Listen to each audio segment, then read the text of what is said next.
still haven't even argued this yet.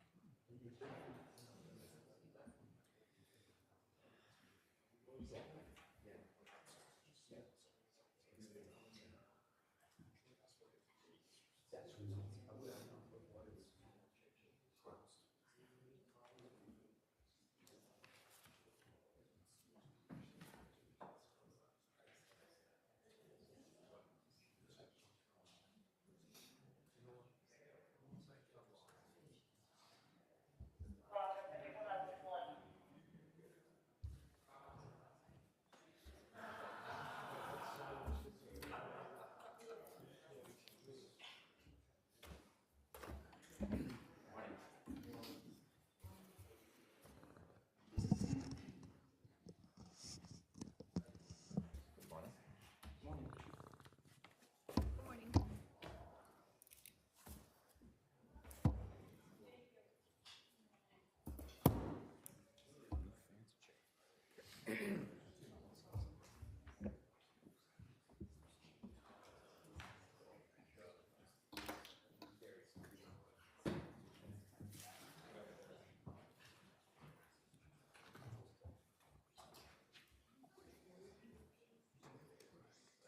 No.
See what I brought?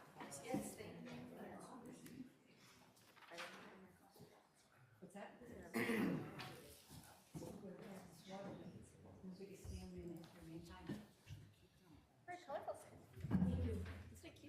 No, Stanleys, and for Christmas I got 4 Stanleys. Stay hydrated. Stay hydrated.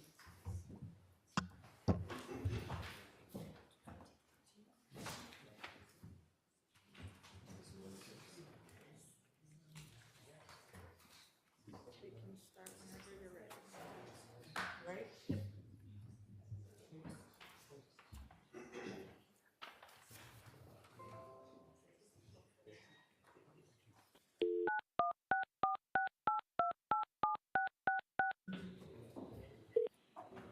Welcome to Zoom.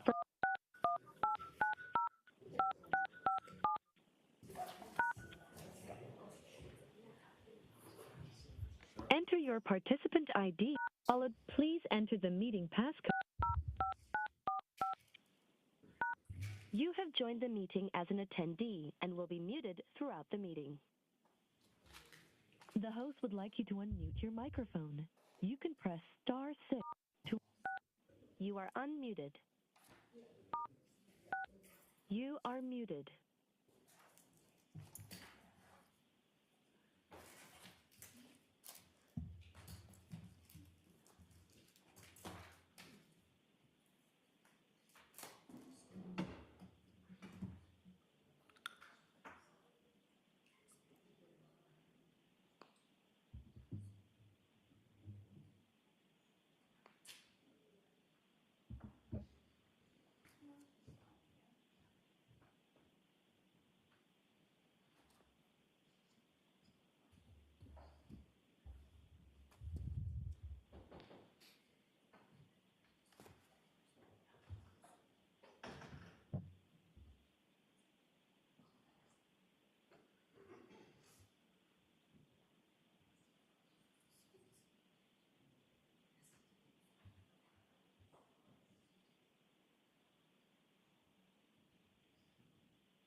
Oh, thank you so much.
be all set.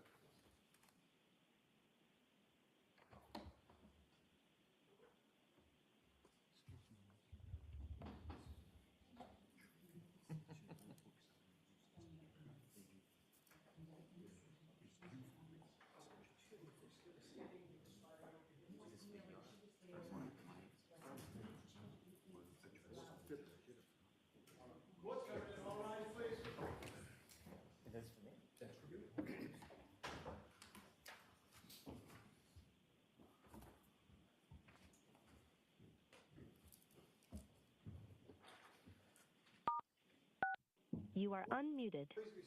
22117, the Commonwealth versus Karen Reed. Can I have counsel identify themselves, starting with the Commonwealth? Good morning, Your Honor. Laura McLaughlin for the Commonwealth. Good morning, Ms. McLaughlin.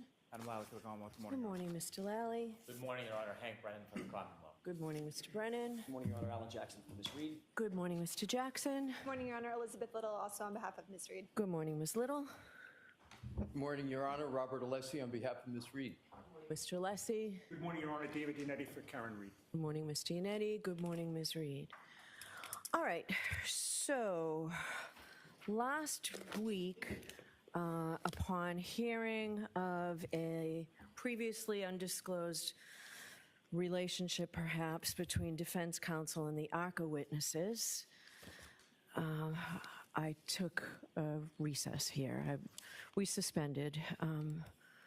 I had heard about email communication, detailed communication, memorializing a conversation regarding an engagement letter and a promise of retainer on March 20th and 22nd of last year, roughly 2 months before the ARCA witnesses testified. There is another email that was 2 days before the trial and after the voir dire, 2 days before the trial with a list of cases. The Sunday before the witness testified, there's a proposed script of questions and answers and suggestions. And after the trial, there is an invoice or a bill, not just for reimbursement of travel and expenses, but for trial prep. Clearly, the ARCA witnesses were expecting to get paid. So I suspended for 3 reasons. The Commonwealth raised questions of candor with counsel in the court regarding the Rule 14 obligations. And frankly, I didn't think it was fair to have defense counsel stand up and have to answer to that without the opportunity to reflect, to talk to each other, to look at transcripts, to consult with people, and that it made sense to give you some time to do all of that, because what the Commonwealth does raise serious issues, not just the rights of counsel, but Ms. Reed's right to a fair trial and all that entails. So it made sense to me to suspend first and foremost for that reason, so counsel can be prepared to make any comments if you choose to. Second reason is what the Commonwealth told us is inconsistent with my memory. So I wanted to make sure that my memory was right. So in a way to do that, I went back and reviewed the transcripts again. I started with the June 10th transcript of the discussion with Ms. Giannetti, where I raised my skepticism about defense counsel in a murder case calling not 1, but potentially 3 witnesses that you never talked to. I looked back at the June 18th voir dire hearing, the June 24th trial testimony of the ARCA witnesses, and the June 25th closing arguments of counsel. So after reviewing that, and my memory was pretty good about that, but what concerned me most is the memory that I had of a discussion here at Sidebar on February 6th, so 3 weeks ago, not last June, outside the hearing of everybody in this courtroom. And at the time, I was operating under the assumption that counsel was unable to provide the Rule 14 discovery because of a federal protective order. And the discussion at sidebar clearly revealed that, and counsel did nothing to disabuse me of that. So I asked the trial court to expedite a hearing, a transcript of that hearing. Mr. McDermott's going to mark it as evidence. And at that point, Mr. Jackson, when you didn't answer me at first, but when you did, you said, I can tell you this. The Commonwealth is saying, pursuant to Rule 14, and you know, exclusion and preclusion of a witness is a punitive sanction for Rule 14 violations. Ms. Reed has not violated anything. Why should she be penalized when the Commonwealth has the exact same batch of information that we have about these witnesses? So I don't have any more information. I don't have any additional discovery. I didn't hire them. I didn't ask them to engage in additional protocols. So I've got nothing else to give Mr. Brennan. He's got the same information I got, and he got it at the same time. So that was concerning to me. Jim, do you have a copy of that there that you can? And I made sure, so the transcript is of the entire hearing because I don't want anyone to think anything's out of context. So we will mark that as an exhibit. And the third reason I paused is because, frankly, I needed time to reflect. I don't know what may flow from this. Obviously, I have to make findings, whatever they may be. But I wanted to explain why we recessed. I sent that one-page notification out last week about what we would be discussing. So I will hear from defense counsel if you want me to hear from you. If you don't want to say anything, that's fine too. But if you want to be heard, I will hear from defense counsel. Your Honor, thank you for the opportunity to be heard. I am going to be responding on behalf of defense counsel Okay. to all of your concerns. I have a notebook that I've given, albeit just now, to Mr. Brennan. It's got exhibits, but it's everything that everybody's already had. It's similar to what you're doing, transcripts, documents, probative issues. And if, with Your Honor's permission, I'd like to provide you with the notebook so that you can follow. That'd be great. And should I hand it to someone here to have it handed to you, bring it up A to you? court officer will take it for you. Okay, I appreciate that, Mr. Lessie. you're welcome. Thank you. Here's another notebook to follow along. And with that, Your Honor, I'm going to go to the podium and make my presentation. Okay.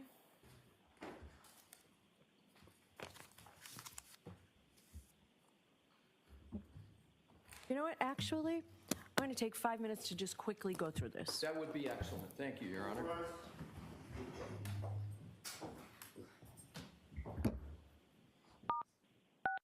You are muted.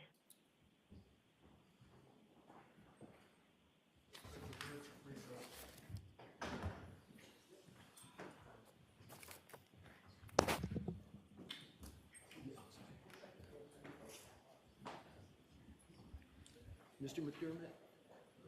Mr. McDermott? Yeah, first of all, good morning. Good morning. An extra copy of that February 6th transcript? Thank you.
feel like you're on a boat.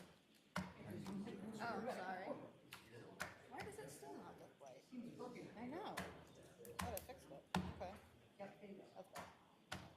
Sorry.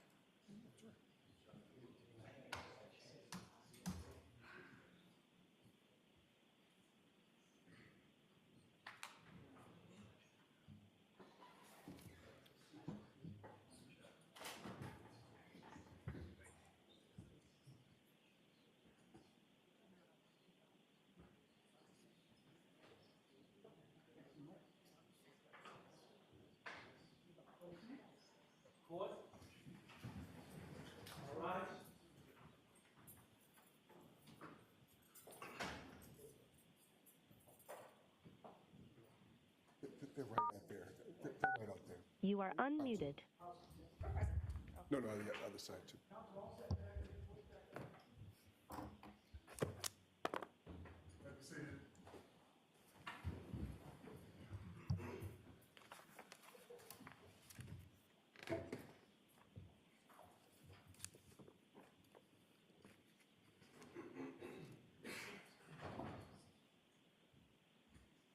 All right, so I apologize if that wasn't quite 5 minutes. I just wanted to see what it was that you had there. Are you comfortable with what's in the notebook? Yes, if I haven't read everything, but I know what each of them are. Table of contents. Yes. Good, okay.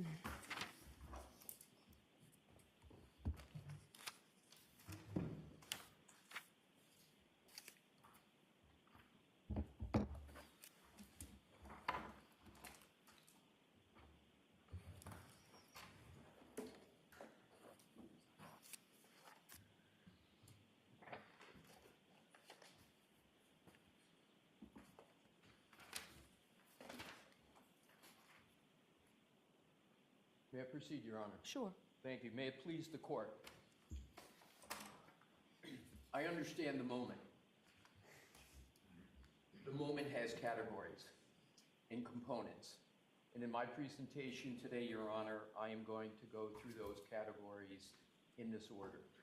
I am going to start with the notebook that I handed to Your Honor and to Mr. Brennan this morning. The notebook is purposefully in chronological order. The notebook is in chronological order because I believe the best explication of the facts and what those facts mean come from a proper chronological presentation of the facts. I also believe that the chronology is going to address many, if not all of the concerns as I understand from Your Honor. Your Honor, of course, will be the ultimate arbiter if they successfully address those concerns. But my intention, Your Honor, is not to obfuscate, not to conflate issues. To the contrary, my intention is going to be to elucidate and to illuminate so that Your Honor can make the proper determination. That is my genuine goal for my presentation. As I go through, and I know I don't have to say this to Your Honor, you can feel free to interrupt, pressure test me on anything I'm going to say.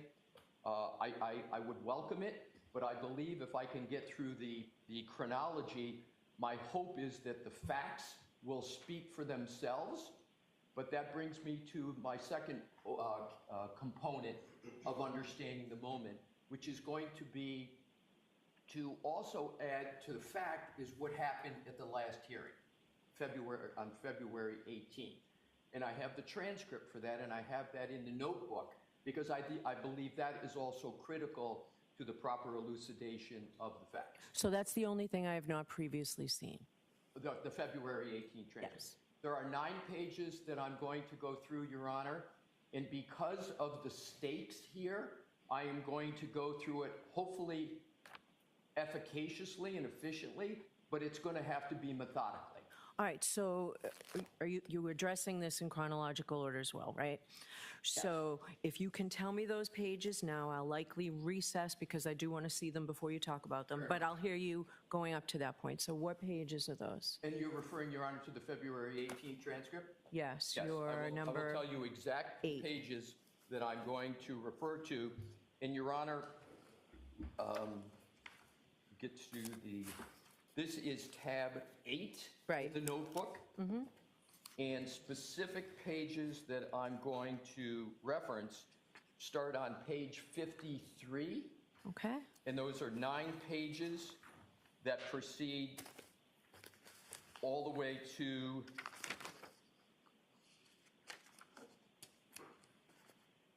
really the substance ends on page 62. Okay. And I appreciate that Your Honor wants to take a look at them because I think it's incredibly important for putting in context what happened at that last hearing. And I think it helps also do a compare and contrast to what the actual facts are and to what the statements were that were made on the 18th. So am I understanding, Your Honor, that you would like me to suspend You my can, brief or keep going? no, you can keep Okay. going, and we'll stop so I can read whatever I think I need to read Sure. at certain points, but we should be good to at least start. Thank you. And can I just ask, when was this put together? Started about a day and a half ago and was completed this morning. Okay. All right. Go right ahead, Mr. Lessie. Thank you, Your Honor. So I start with tab 1, which is the March 22nd, or excuse me, go to the bottom, please, the March 20, 2024 email. And this is an email between Mr. Jackson and Mr. Wolf. It was sent from Mr. Jackson to Mr. Wolf. It was entitled Engagement.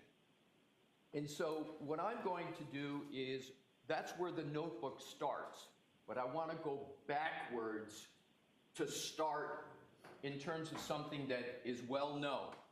And that is the federal investigation and the products of that federal investigation produced the ARCA report.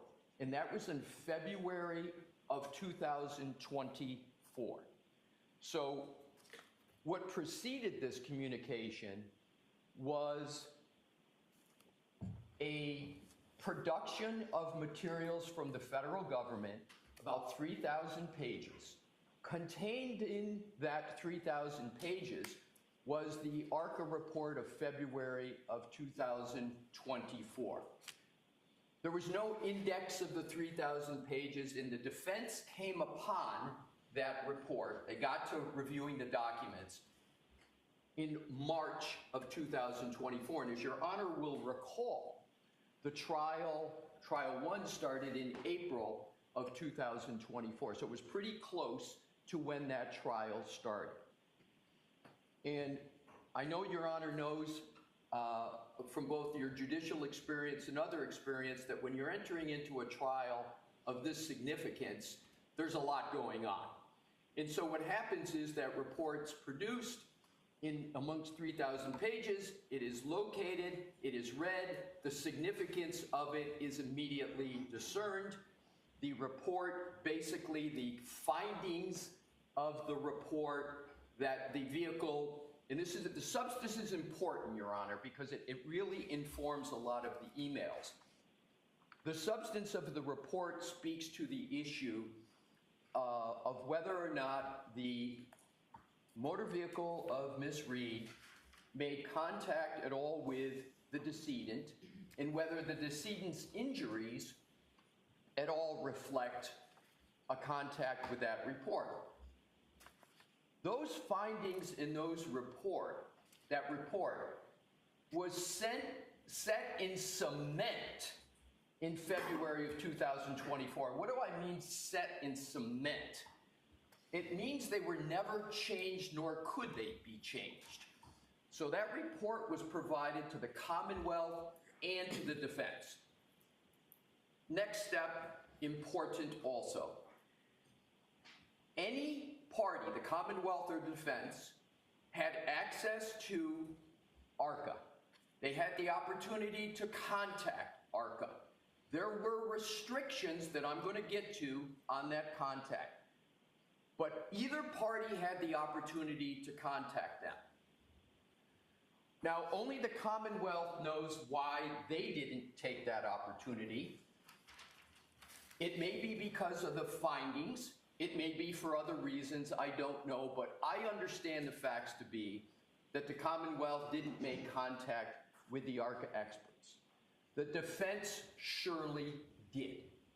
So that is the background. That is the information that we have. And so what happens? The defense sees the report, sees that the information in it is completely exculpatory to Ms. Reed. Of course, any attorney, lest they want to risk malpractice, is going to make a communication with that expert, which was perfectly legal and perfectly contemplated by the rules of the road, if you will. Now, as Your Honor also knows, the rules of the road with regard to the ARCA expert were not set by this court. They were set by the U.S. Attorney's Office. And I'm importantly going to articulate with objective evidence what those rules of the road were. But the one key point is those rules were not set by this court. So the contact was made. This is one of the most unusual situations I've ever seen in my practice of law, meaning you have these experts, you have great exculpatory information, but there are significant constraints on how it is you can interact and utilize those experts in a complete unorthodox situation. Why do I emphasize that? I emphasize that because lawyers in trial practice are used to doing things a certain way.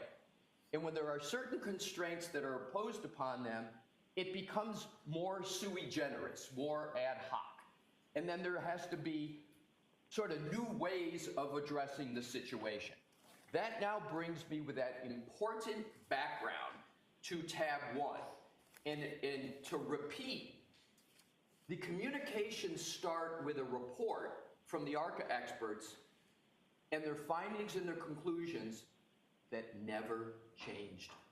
They never changed from the report they generated until the first communication in tab 1. It may seem self-evident, but given the moment, I'm not going to take anything as self-evident. The defense had zero input into the report and therefore had zero input into the findings. And in fairness to the Commonwealth, nor did the Commonwealth. So with that, we come to the emails on tab 1. March 20, Mr. Jackson to Mr. Wolf.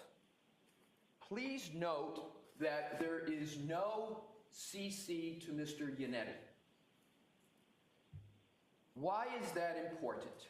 When we get to Massachusetts Professional Rule of Conduct 3.3A1, that fact is going to become extraordinarily important. So we have a communication, and it needs to be read in its entirety. Fortunately, it's short. Dear Dr. Wolf, thank you so much for taking the time to get on the phone with me this morning. Pursuant to our conversation, please feel free to forward an engagement letter to this email address. I will get that countersigned and returned to you forthwith, along with your retainer, as required. I have the good fortune of dealing with experts probably every week. And this is classic form parlance. If it's going to be required, you always hope for your client that they're not going to require a retainer. But the language is as required, as. Also, if you could attach a copy of your, Dr. Rentschler's, and Mr. Klein's CV, I would appreciate it. I look forward to speaking to you and your team soon as we iron out the logistics for your participation in the trial. At that particular point in time, there was no conclusion, no agreement no knowledge that these folks would actually be testifying. There was certainly the hope, there was certainly the desire, but there was no agreement that they were going to be testifying. That was the hope. Was the federal protective order that was referenced by Ms. Giannetti that said it was specifically outlined and ruled that they could not prep with us for trial? Was that in effect at the time these emails were sent? The answer is, Your Honor, and I'm going to get to it, but I want to answer your question directly. I'd like you to answer my question. Yeah, no, I wanted to say, I'm going to answer it directly. What Mr. Yannetti articulated as the rule of the road, not prep, was not a rule of the road. That wasn't the rule of the road, and I have objective proof of that. The rule of the road was there would be no substantive conversations with the ARCA experts, okay? That was it. But the answer to your question is I do not know whether the ground rules were in effect, but I can get you that answer, and I will get you that answer hopefully in moments during my presentation. But I do not know the answer. All right, go ahead. And it's an important question, and it's an important answer, I understand. But I'm going to give you information that's going to indirectly answer that question, but I'm going to get you a direct answer as well. So you see that there's an attempt to iron out the logistics for your preparation in the trial. Then we get to the email up above, and that is merely 2 days later. Again, Mr. Yannetti is not copied on the email, and my understanding is Mr. Yannetti is not knowledgeable about these communications. So the email reads, "Hi, Alan. Subsequent to our conversation on Wednesday, the U.S. District Attorney's Office has asked that we pause on any further conversation until we receive additional information from their office regarding our involvement moving forward. I will provide you an update when we have it." Your Honor, this is not a direct answer to your question, but this is, to me, going to corroborate my point that if there was an agreement and if they were going to be testifying, subject to whatever constraint, this email would not have been sent. There would not be a pause until we receive additional regarding our involvement moving forward. The involvement is clearly inchoate at that point. Why would Mr. Wolf be saying, until we receive additional information from their office, the U.S. Attorney, regarding our involvement? This is just talking about mere involvement. So what happens is I call this the pause email, and it's regarding engagement. So Mr. Jackson on the 20th tried to get matters started. He's communicating to see if ARCA's willing, if they're ready, if they're able, etc. And then we have the pause. The next tab is tab 2, which is the very important June 10, 2024 excerpt of the transcript.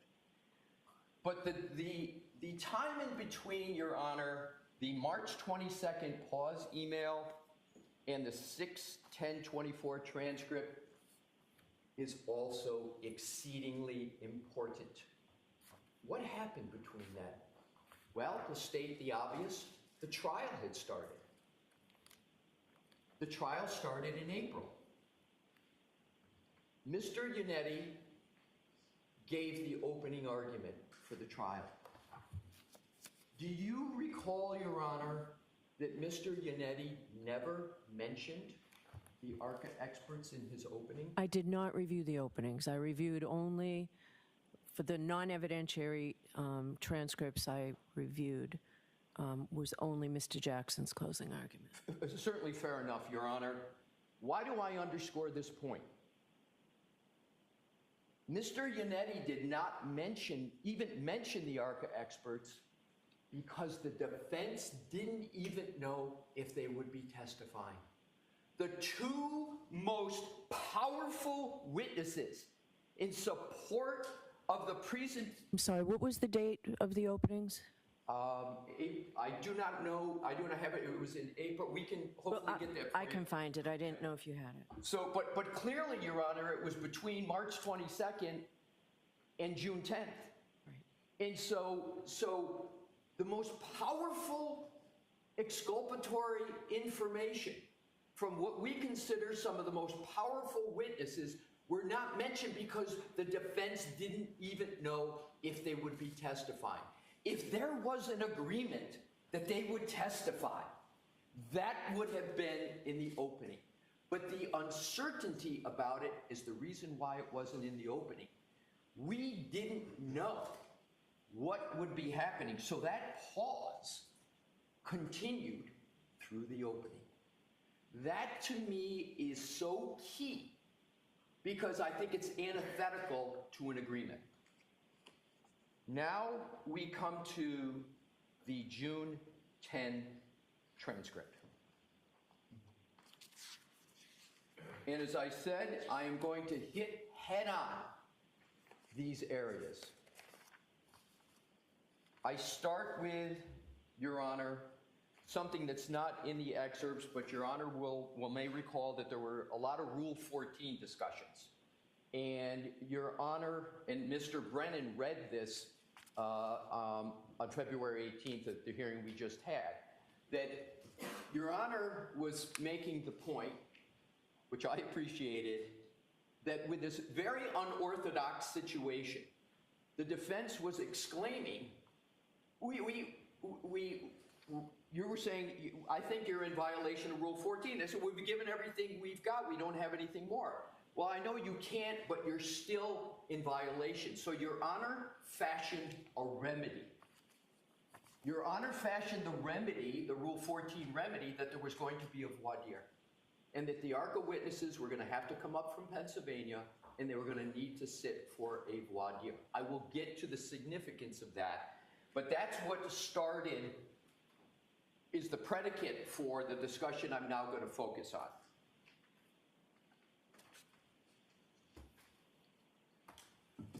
It starts on, this is tab 2, page 2812. Line 5, the court. Now, regarding the 3 experts from ARCA, so I've read that report. I can't tell who does what or what the basis of their opinion is. So what have you provided? You're referring to the defense, of course. Mr. Yannetti, Your Honor, we've provided everything that we know. We mentioned to this court at sidebar these experts did not arise from us finding them. The court, I understand that. Mr. Yannetti, these experts were hired by the federal government and they provided a report to us pursuant to the TUI request. And it was specifically outlined and ruled that they could not prep with us for trial. Court, and it's important not to stop there with what Mr. Yannetti said. There's more to that statement. There's an elaboration of it that is important. The court, so I'm to believe that the defense is calling 3 witnesses that you've never spoken to and putting them on the stand here. And I want to key into your words, Your Honor, because I want to be fair and precise. Your question That's exactly what I said. Pardon me? That's exactly what I said. Yes, and I want to key in on you've never spoken, right, to, and putting them on the stand. Now, no one ever said from the defense they never spoke to them, but that was what Your Honor was concluding from what was stated. So what did Mr. Yannetti do in elaborating on his answer? I didn't go back to the video to see if there was sometimes 2 people speak at the same time. I don't know. I'm going to assume it wasn't, and this was just a natural flow. So Mr. Yannetti says, that's essentially it. But what follows is really probative. We've spoken to them only for the purposes of coordination of their testimony and their background. And I've got definitions of coordination and background that I won't provide, but those in Merriam-Webster's dictionary have specific meanings. but I don't have to parse that at this point. So I want to continue.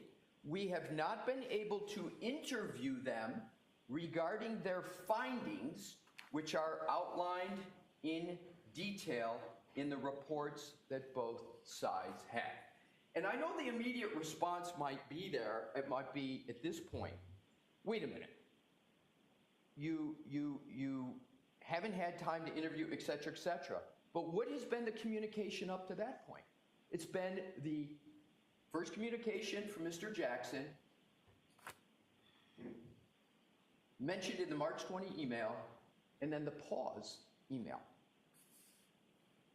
That statement of Mr. Unetti, as best as I can gather, is 100% accurate. It is not merely a response that stops with line 14 to 18. He goes on and explains exactly what the interaction had been up to that point. The statement of Mr. Unetti is 100% accurate. Now we get to the court. See, I don't see that as being the report. I don't see that as being detailed. It leaves a lot of questions as the gatekeeper as to what they can testify, and you have not complied with your Rule 14 obligations. We can't, Your Honor, and this was what I was pointing to before. So you can't, but you haven't. So I'm left with you haven't complied. So we need to get everybody here for a voir dire that can testify yes. Well, we need to do that in advance of their testimony. Okay, that's fine, Your Honor. So the defense is now fighting with bringing them in for a voir dire. That's, Mr. Unetti says, that is fine. So I said I'm not going to conflate issues, but there's overlap of issues. So here you have a Rule 14 issue. Your Honor has concluded there's a violation. Your Honor has fashioned a remedy. The remedy is they're going to be subject to voir dire. The defense doesn't fight it. That is the Rule 14 remedy. But I'm going to get to how that interacts with the Model Code 3.3A1 in a moment. So we have then the voir dire. And what I'd like to, if I could, Your Honor, have you turn to tab 3, which is excerpts of the voir dire. Page? It's tab 3, and it's the June 18, 2024 voir dire examination of Dr. Wolf. And before I get to the specific parts of it, I know this is well known by Your Honor, but it's important to set the predicate for the elucidation of the points I am making. We all know voir dire is the opportunity for anybody to ask virtually any question they want of the witness to be voir dire. Your Honor set no limitations on the topics of voir dire at all. In recalling Your Honor's concerns, right, I don't know who even is opining on what. I went back and looked at that, Your Honor. Pretty fair comment, if I could, from the bench. It was hard to see. But please recall that wasn't the defense's making. We got what was sent in cement, the reports. That's the way they came. We didn't create a report that blended experts as to what they were going to say. That's what got dropped in our lap.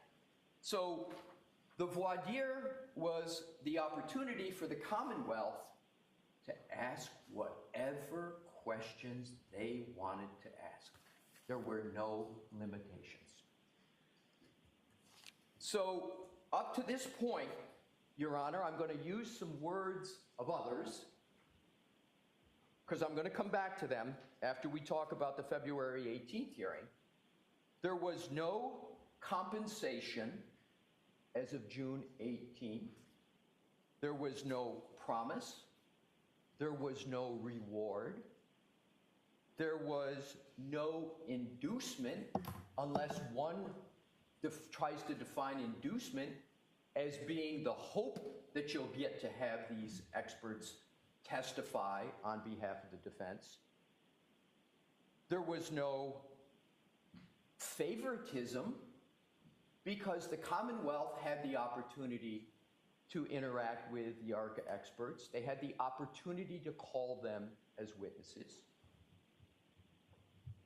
And we sure know that the Commonwealth knows how to conduct a rigorous voir dire. Please simply recall Attorney Brennan's voir dire of Dr. Russell. That was the opportunity. They had a Dr. Russell opportunity with Dr. Wolf.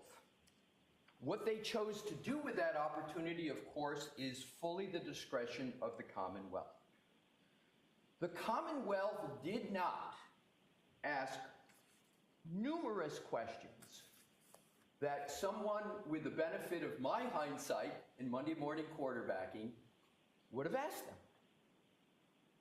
But I would have asked them a lot of questions, especially given the unorthodox situation and given that the defense quickly jumped on the opportunity, right, to interact and call these witnesses. But they didn't take advantage of that opportunity in the voir dire. They didn't ask those questions. Had they asked those questions, they would have gotten answers. Now, Your Honor, I don't say that that in and of itself addresses the Rule 14 issues. I'm going to get to those. But I want to get to the prejudice, and I want to get to some of the other important issues. I'm going to highlight, because I'm going to come back to it, Your Honor, page 1-67. We heard at the February 18 hearing, and again, I'm going to come back to it when we go line by line for those 9 pages. Not line by line, but many lines. If I could draw your attention, please, to line 12. It starts with line 10 to put it in context. What about human factors? This is the voir dire, direct voir dire. So Mr. Jackson is asking Mr. Wolf the questions. What about human factors? What does that discipline entail? What is human factors? Answer. Well, to give you an example of that, so I do a lot of nighttime visibility work. And then it goes on where, for instance, let's say a pedestrian is coming down to the roadway at night. There's also going to be, that I'm going to get to in chronological order, Dr. Wolf on direct talking about nighttime visibility work, etc. But if Your Honor could just please note the absolute raising of the issue of nighttime visibility in pedestrians affirmatively in voir dire. So that was voir dire, no restrictions, opportunity to ask whatever they wanted to ask, and as a highlight, the voir dire brings out nighttime visibility work. If Your Honor could please turn to tab 4. Tab 4 is the June 22nd, 2024 email, but it's important who it's from and who it's to and who's not on. From Daniel Wolf to Alan Jackson, subject Wolf qualifications. No David Yannetti on this email. And Your Honor, because I've said it so many times, Mr. Yannetti not being on the email, I can tell you from my own experience in this second trial, but this was, I understand, the first, there was a division of labor. There was a lot going on. This is now June. This is in the middle of trial. Everybody's got responsibility for their witnesses. So there's not collaboration going on. It's not the luxury I usually have at my law firm, where you're sitting in a nice big conference room and all the attorneys are sitting around the table all the time, let's say in March, etc. But clearly in June, the trial's going on. But they're dealing with their own witnesses at that particular time. So let's read it because it's short, but it's important. I'll repeat again. This was an email from Daniel Wolf to Alan Jackson. Alan, I spent this time this morning putting together a brief outline of my qualifications. I've also attached my D&T deposition in trial, in the trial parlance. I know it's nothing compared to Andy.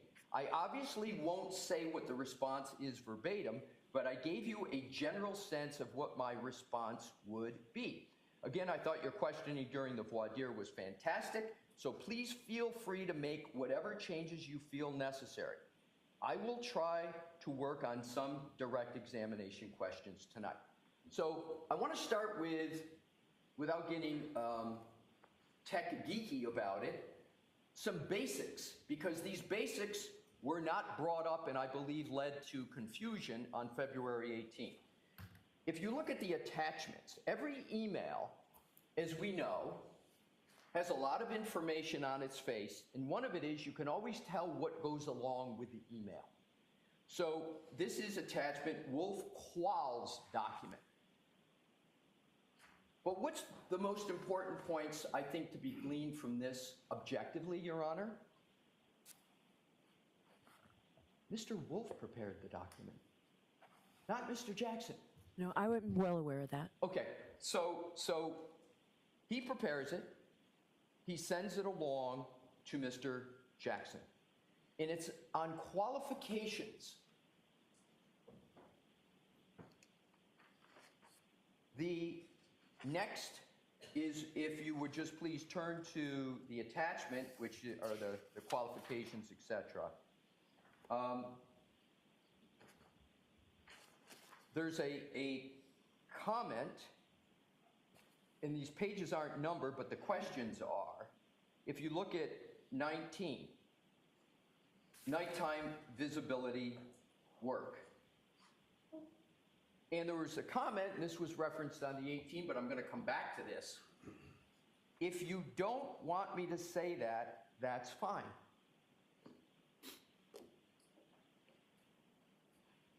That very testimony in that very point was elicited by Mr. Jackson on the direct that we're going to get to. There was no hiding of it. I read that as well. Good. Thank you, Your Honor.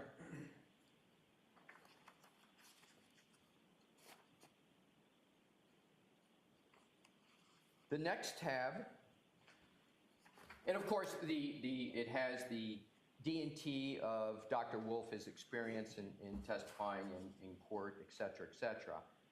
I will indicate, Your Honor, that the information in terms of quals, et cetera, all of that, to me would be basic questioning in a voir dire. But those questions, to the best of my knowledge, were not an issue of concern for the Commonwealth with regard to voir dire. I mean, but again, that's what voir dire provides the opportunity for. So next we have tab 5.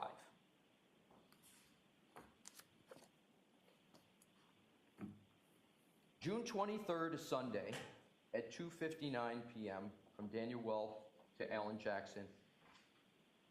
Subject Wolf Direct, attachments Wolf Direct.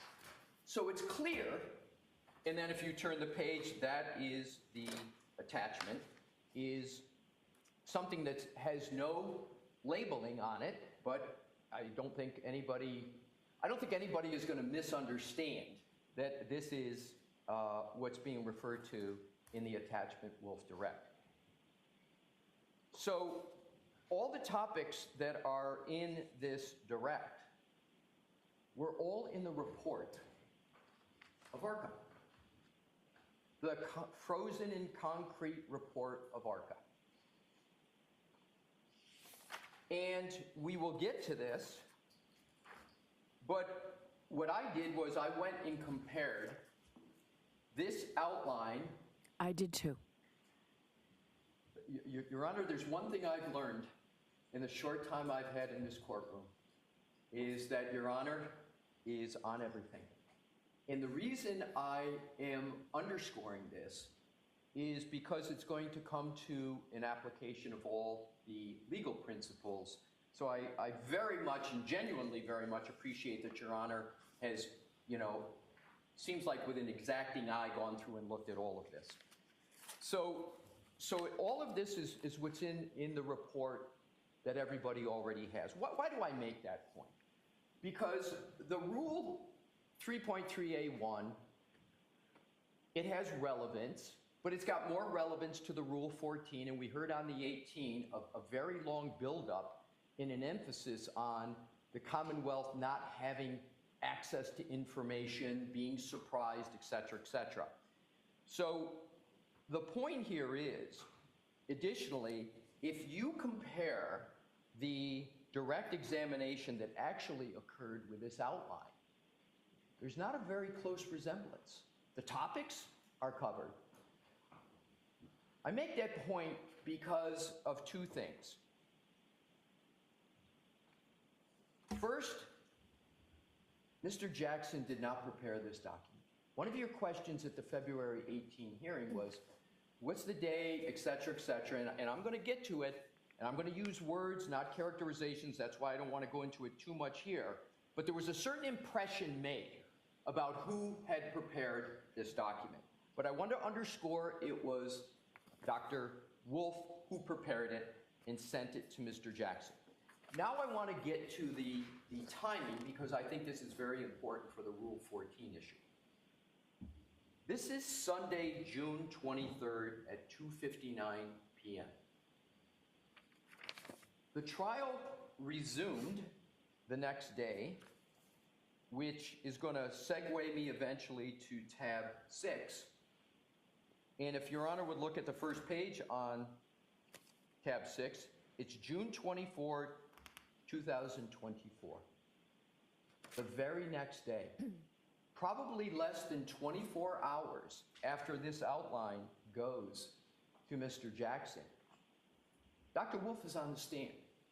If anybody thinks that Mr. Jackson was waiting for an outline from Dr. Wolf to be able to prepare one of the most important direct examinations of the trial until he got it, I think that person would have to have quite a fanciful imagination. I don't think there's anybody here who thinks that. Thank you. So the other important point to underscore is that this was something provided by Dr. Wolf, not drafted one word by Mr. Jackson. So if someone is to say that, and I'm not inferring, Your Honor, but someone else might want to infer to say that this is a blatant Rule 14 violation, this should have been turned over, et cetera, et cetera. What happened the next day, one day later, that would have required Mr. Jackson in the middle of trial with an unorthodox situation, trying to figure out what to ask Dr. Wolf, under what parameters, under what constraints, et cetera, that he should have also had the thought, oh boy, I got this in at 2:59 p.m. on a Sunday. I better hurry up and communicate with the Commonwealth and go provide that to him so I comply with Rule 14. I'd like to believe that I'm very diligent about my Rule 14 obligations, Your Honor. I'd like to believe I would have done it. I don't believe I would have even thought of it, came to my mind. We know what the standard is, but I want to underscore the connection in time between Mr. Jackson gets this and when Dr. Wolf is on the stand, because that's really the prejudice time period or potential, if you will, that occurred. Not even to bring in the voir dire that this could have been brought up, all these topics in the voir dire. Not that voir dire satisfies all Rule 14 obligations, but the reason I brought up Your Honor's Rule 14 remedy was it was the remedy, I think perfectly tailored to the situation, to basically say, I don't, as the court, understand, these folks haven't gotten what the court found was their proper discovery. We're saying we don't have, the information to turn over in terms of it. We got the report, and all we had is emails in March, right, that are, in my view, non-substantive. They're communications. They're Rule 14 material, no doubt, Your Honor. But the question is, what's the prejudice from not getting those emails in light of the voir dire that Your Honor ordered? We'll get to those under 3.3A1, but under Rule 14, they clearly are of no prejudice to the Commonwealth. So now we have the trial testimony of Dr. Wolf. I mentioned, Your Honor, about the nighttime visibility issue because much was made of that in the hearing 1 week ago.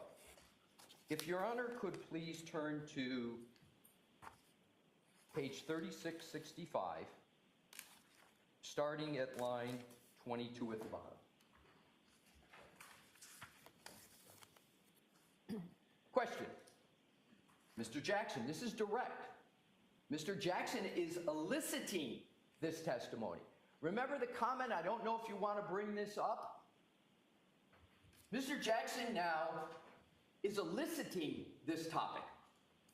And how many of those 1,000, I know you don't have a number specifically, but how many of those 1,000 would you say involve pedestrians as well? Answer, several hundred. As I mentioned earlier, you know a great deal of my work is in the field of lighting and visibility, so there is a direct correlation between time of day and pedestrian incidents. Here's the key sentence. We see a rise in the evening and night hours just due to drivers having a difficult ability to try to perceive and recognize individuals. So I certainly see a lot of pedestrian collisions in my casework. Elicited, discussed. Now to some very important communications on direct. If I could ask Your Honor to turn to 3669, please. Line 9. This is, again, by Mr. Jackson. At the time you did your expert review, Dr. Wolf, and your consultation, you and I had never met. Answer, that's correct. 100% true. You did not know who I was. I did not. 100% correct. You had never met Ms. Little? No. That's correct. Mr. Yannetti? No. Fact. As a matter of fact, you had never heard of this case. That's correct. Page 3670. Line 10. Question. When did your analysis and conclusions, well, let me ask it this way. You finalized your report, you and your team, correct? Answer correct.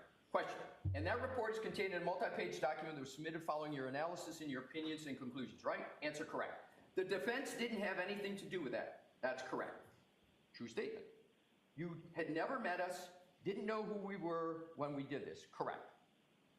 Now if you could continue on, Your Honor, to, I believe, if I could be so officious and say this may be some of the most key aspects of the testimony for Your Honor's inquiry.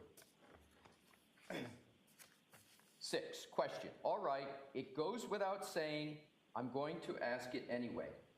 You haven't been paid by the defense.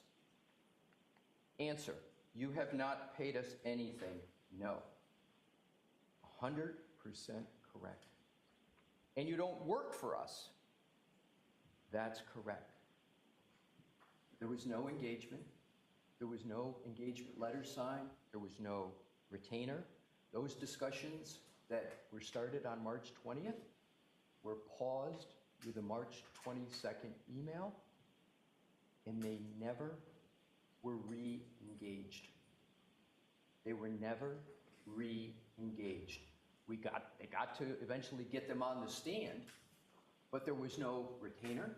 There was no terms of the engagement, to the best of my knowledge and my review of all these facts and discussions with counsel. So then the next, that's correct, question. As a matter of fact, I've never asked you specific questions about your testing before today. That's correct. Mr. Wolf sent in questions that he proposed Mr. Jackson asked, but that's why I underscored so many times the fact it came from Dr. Wolf to Mr. Jackson. It's not Mr. Jackson asking questions in that document. It's Dr. Wolf sending them in. And, Your Honor, I'm going to speculate if I could, and I'm not going to do this often in my presentation, but I do know a fact, and I do know, and a fact I know secondhand. If we put ourselves in Dr. Wolf's position, We think it's odd for attorneys. Imagine him. He's about to sit on the stand in one of the most visible cases in the country. He is an experienced expert. He's used to interacting with attorneys. He is not having the level of interaction and preparation anywhere near what he's used to having. But he's got to go on the stand with his professional reputation, and he's nervous. He's nervous. So my speculation, he sends in the direct to try to get some degree of comfort. So with all due respect, please don't speculate. Let's move on to the merits, okay? I will not. You can use this maybe at argument at some point, but let's just focus on what we have. I will do that, Your Honor. And If you know for certain that's the case, that's fine. I will tell you, and first of all, I appreciate what you said, and I won't speculate anymore. I said I was going to make an exception for this, but here's the fact that I do. No more, because you said you might do it more than once. So no more speculating. But if you know for a fact that that's true, I'll hear it. Your Honor, first of all, completely understood, no more speculation. There will be no more speculation until we get to February 18th, what I think is really important. Okay. Because the Commonwealth on the 18th speculated a lot. And I think the only way to fairly... So let's go back to this, okay? You'll get to February 18th. Do you know for certain that that's what Dr. Wolf was thinking? Here, I will tell you the basis of it, in fact. I've spoken with Mr. Jackson, and Mr. Jackson said that Dr. Wolf was anxious about the fact that he had to get on the stand without having the typical level of preparation and knowing. That is Mr. Jackson's sense of Dr. Wolf's situation at the time the direct was sent. So, can I say for certain? No. Can even Mr. Jackson say for certain? No. That's the sense, though, that was extant at that particular time. Okay. So we then go down to the next question. But I want to come back to that question on 12. As a matter of fact, I've never asked you specific questions you're testing before. That is correct. That's an accurate statement, Your Honor. That's an accurate statement. 15, your work product, the report that you provided was provided both to the defense as well as the Commonwealth. Is that right? That's my understanding, yes. And you were equally available to both sides in terms of them reaching out, correct? Yes, and I called you ultimately after receiving your report and asked if you join us and testify, correct? That's correct. Why do I point that out? Because it's not only my sense when I said earlier that and I don't think this is disputed, the Commonwealth had equal opportunity to contact ARCA. That was Dr. Wolf's sense as well. So that is the direct testimony of Dr. Wolf, and I want to just speak to the findings because on page 3676 to 3677, because the findings never changed one iota from the report ARCA issued in February to Dr. Wolf's testimony. There's been a lot of talk about potential cause and effect of the interaction Mr. Jackson had with Dr. Wolf before he testified. And the key emphasis, and I think should be the key concern of everyone, certainly was the concern of the U.S. Attorney's Office in the federal investigation. They didn't want those findings altered in any way. And the U.S. Attorney's Office basically said, we don't want any more additional testing. We don't want anything. You're going to get these findings, and you're going to deal with the findings that they have. So what were those findings? Bottom of 3676, line 25, did you perform an accident reconstruction? Specifically focused on determining whether or not damage to the Lexus was consistent with hitting Mr. O'Keefe. Answer, yes, I think that's a fair characterization.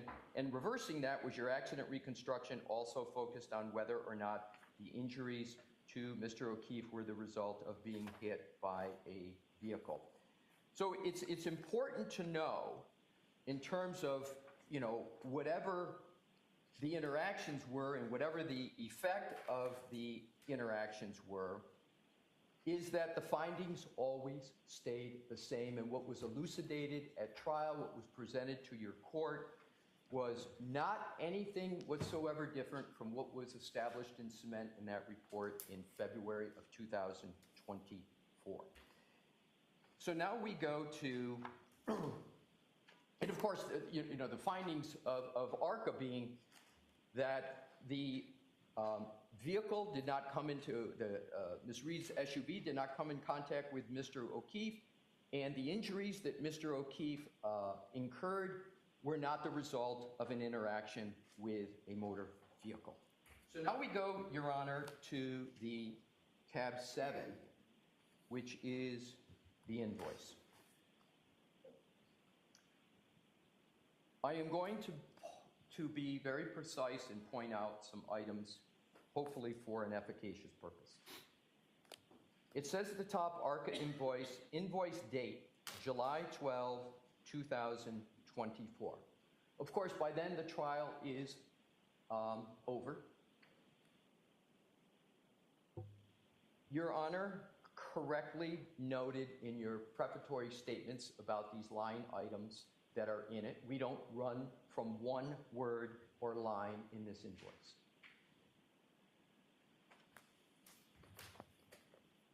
But it's important to understand the facts behind this. The last discussion that any member of the defense team recalls having about any compensation at all was back in March, and it wasn't even any discussion about particulars, etc. It was just the defense feeling that they were going to be calling these witnesses. And there was the question of, is there going to be, and I had that as required in there for a reason, because they didn't know.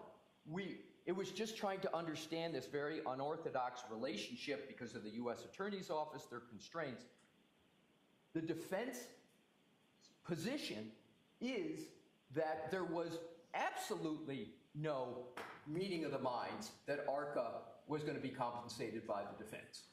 It wouldn't have been a surprise if that would have been demanded of the defense, but those were paused. Those discussions were paused.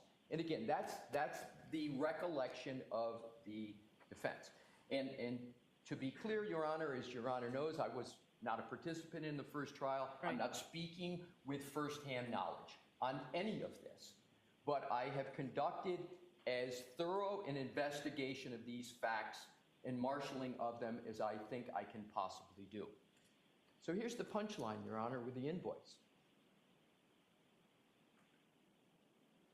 Came out of the blue. It came out of the blue. It gets sent to Mr. Jackson's office in July. I can't reveal attorney-client communications, but I can tell you there's one person that was more shocked than most about the invoice coming in and the amount.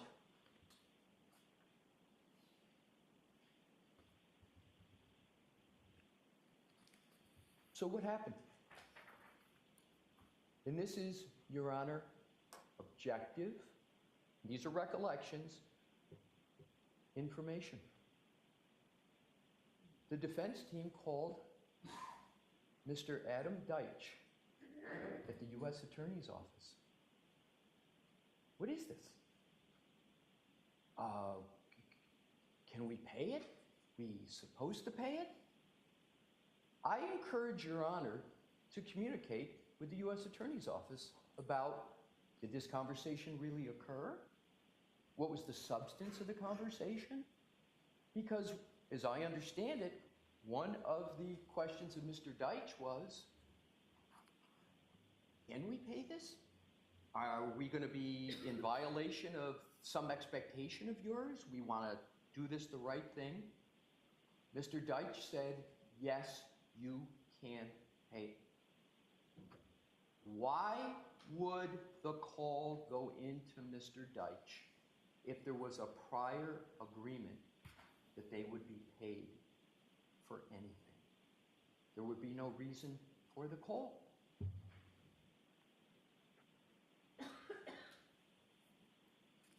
Did they pay it?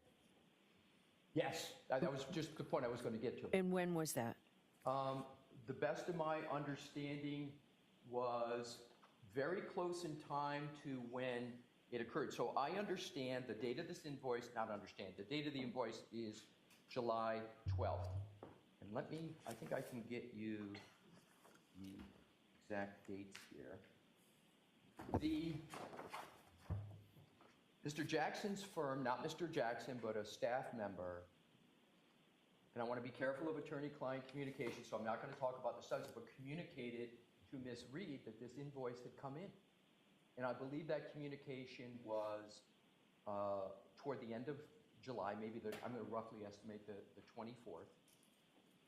And then there was a communication, of course, with Mr. Deitch.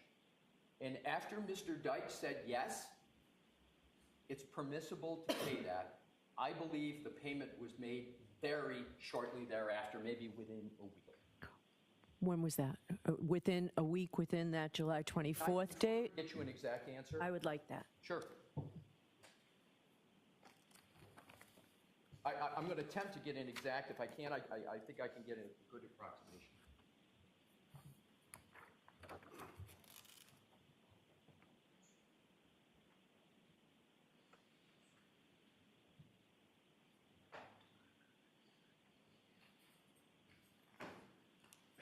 Your Honor, I understand a check was sent to ARCA on July 25th. Thank you. You're welcome. So there's no doubt the invoice was paid. But the story is not solely about was the invoice paid. The important part of the story, but the facts, is it came out of the blue. And I don't expect anybody to take my characterization 100%, but that's my full understanding. But the call to repeat to Mr. Deitch is, to me, the corroboration of that very point. And it's an important one. It's an important question, and it's very important question.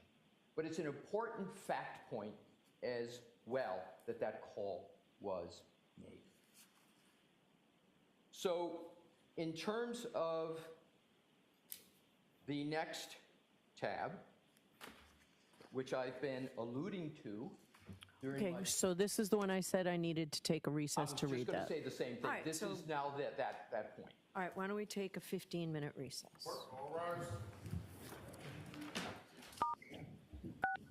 You are muted.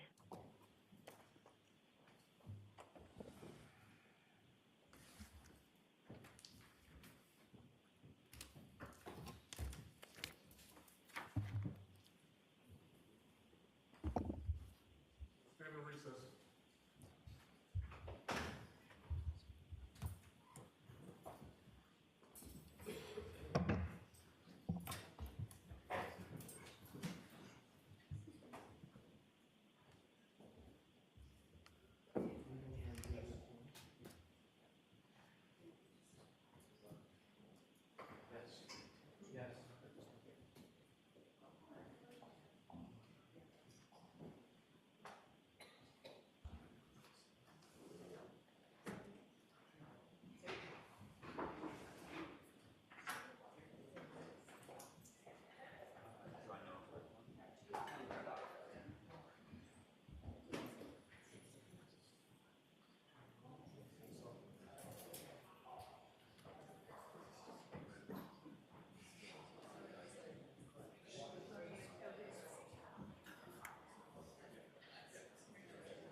I'm sorry, what? Downstairs. I was waiting until the mask. Excuse me, members of the meeting, just to let you know it's still alive for you on the other stage.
feeling, by the way, Ben?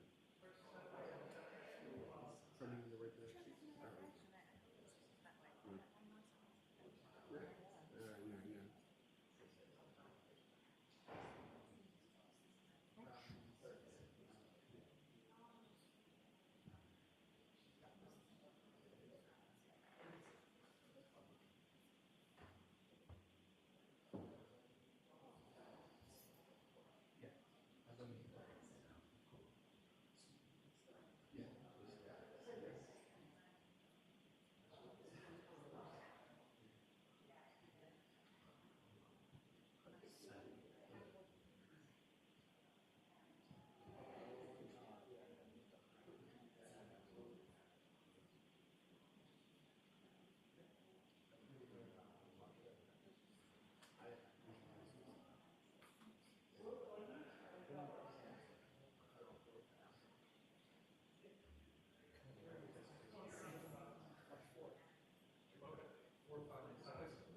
Yeah.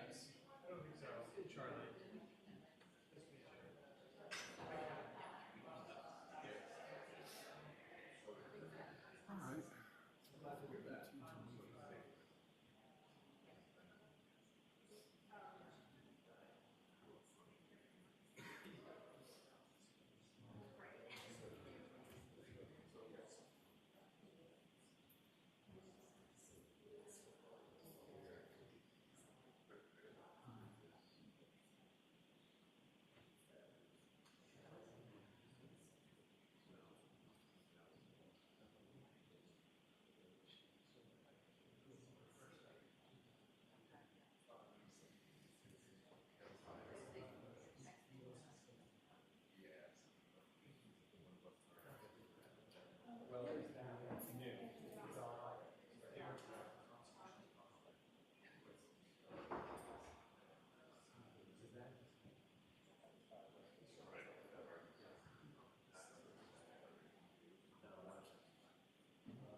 Hey, sorry in advance, but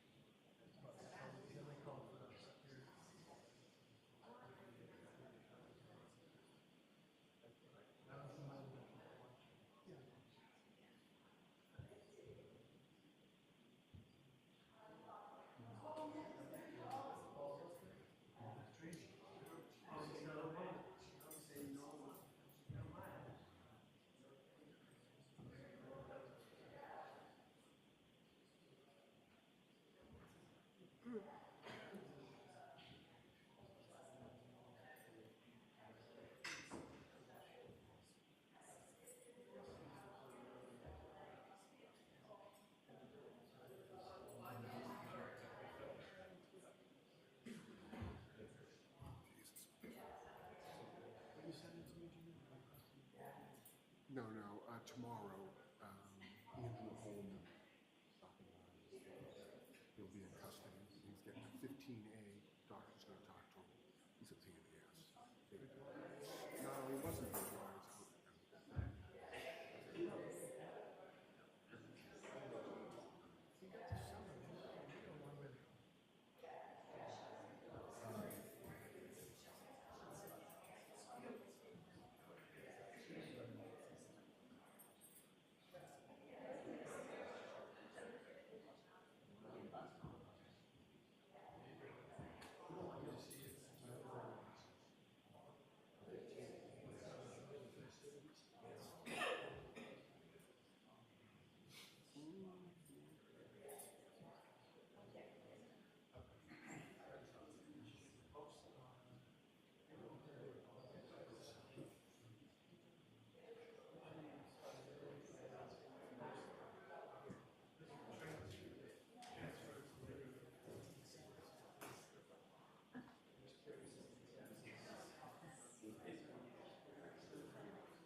yourself?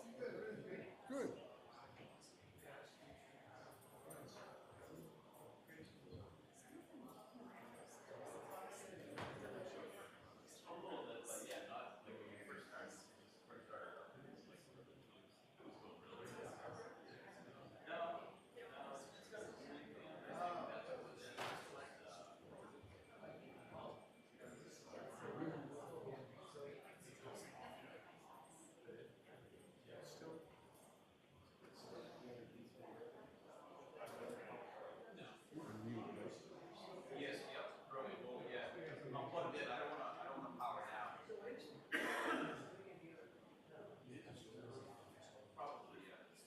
I don't care. I don't.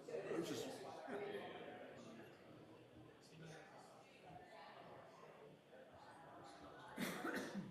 I just want you to know.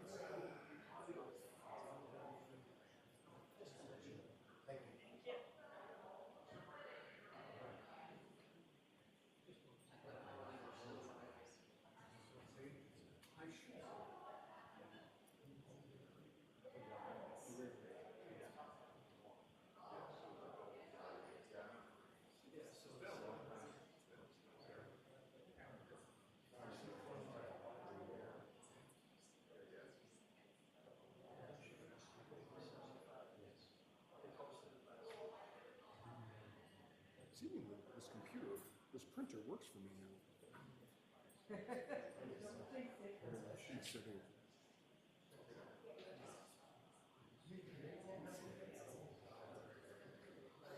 Did you fiddle with this printer again? No. It's working for it. Yeah. And I almost want to say like there's a new name for it in the computer. Yeah, but that's fine. I thought it used to say 25 printer and that was it, but now it says. No. I don't remember that being on there. That was there. Oh, all right. Then I don't know why. Hope you didn't jinx it now. I know. Yeah, I know, right? Now Probably it'll go did. down.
transcript? There it is. I do.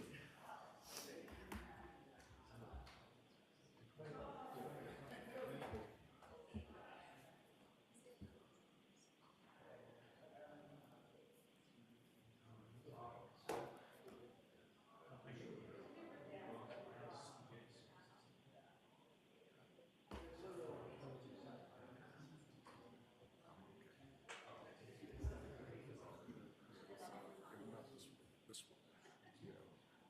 I stand by the comment.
You are unmuted.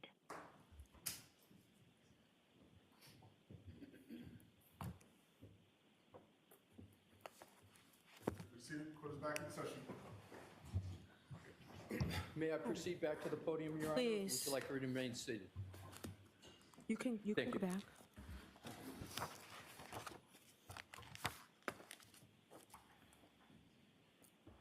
back. May I continue, Your Honor? Please. Thank you.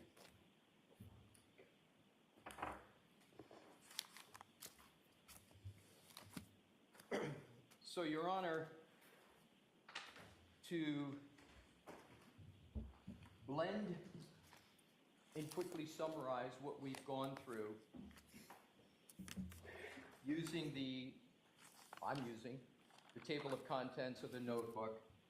We've spoken about the March 20 and March 22nd email from Mr. Wolf to Mr. Jackson. We talked about June 10th and statements of counsel. We've talked about comments of Your Honor. June 18th, we've talked about briefly the voir dire of Dr. Wolf and the opportunities the parties had there. We talked about the June 22nd and June 23rd's emails from Dr. Wolf to Mr. Jackson and the proximity of those emails to the restart of the trial on the 24th. The 24th is the trial transcript of Dr. Wolf. July 12th, the date of the invoice. As Your Honor well knows, we got you when that invoice was paid. And now, with all of that, what I am going to do, Your Honor, hopefully productively, with no speculation. Okay, so you don't have to tell me what you're going to do. Just go ahead and do it. So I will just go ahead and do it, Your Honor.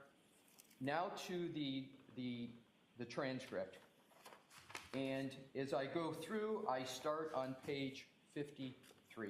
Okay? Line 19. And this is Attorney Brennan.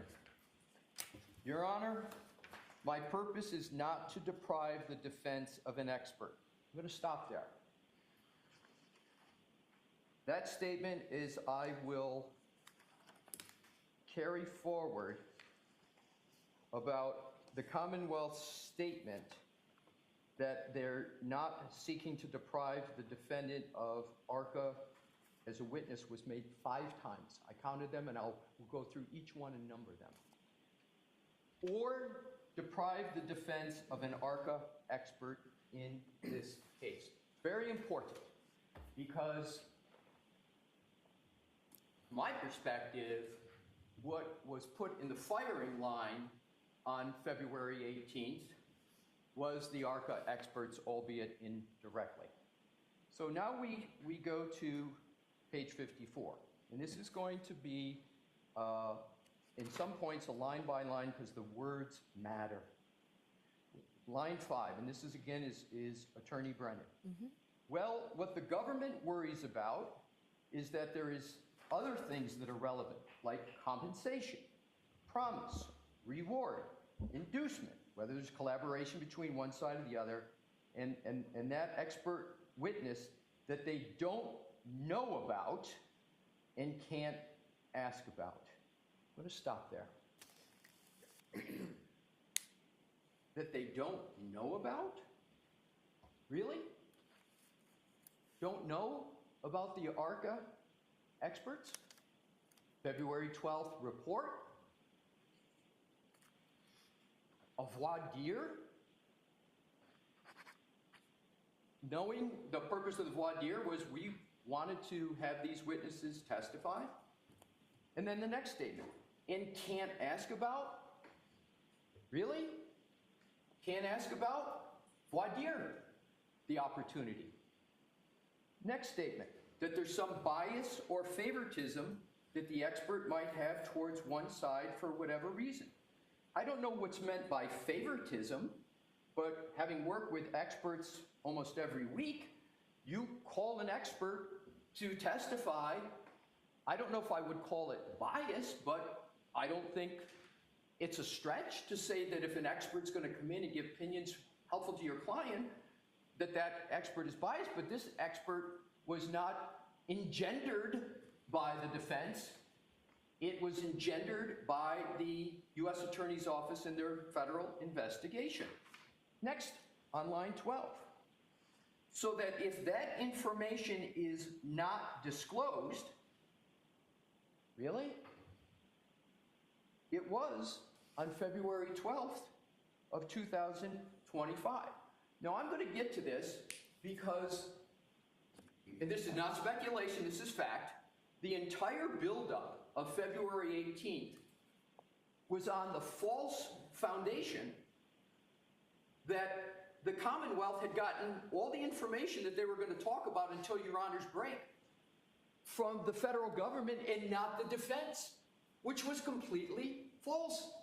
So this is a buildup, is all in. And what was the date again that the defense provided it? The Friday night before our hearing, was it?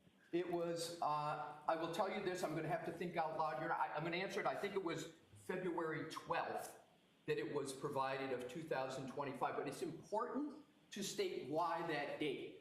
Please recall, Your Honor, that the Commonwealth had not yet issued its certificate of compliance with discovery.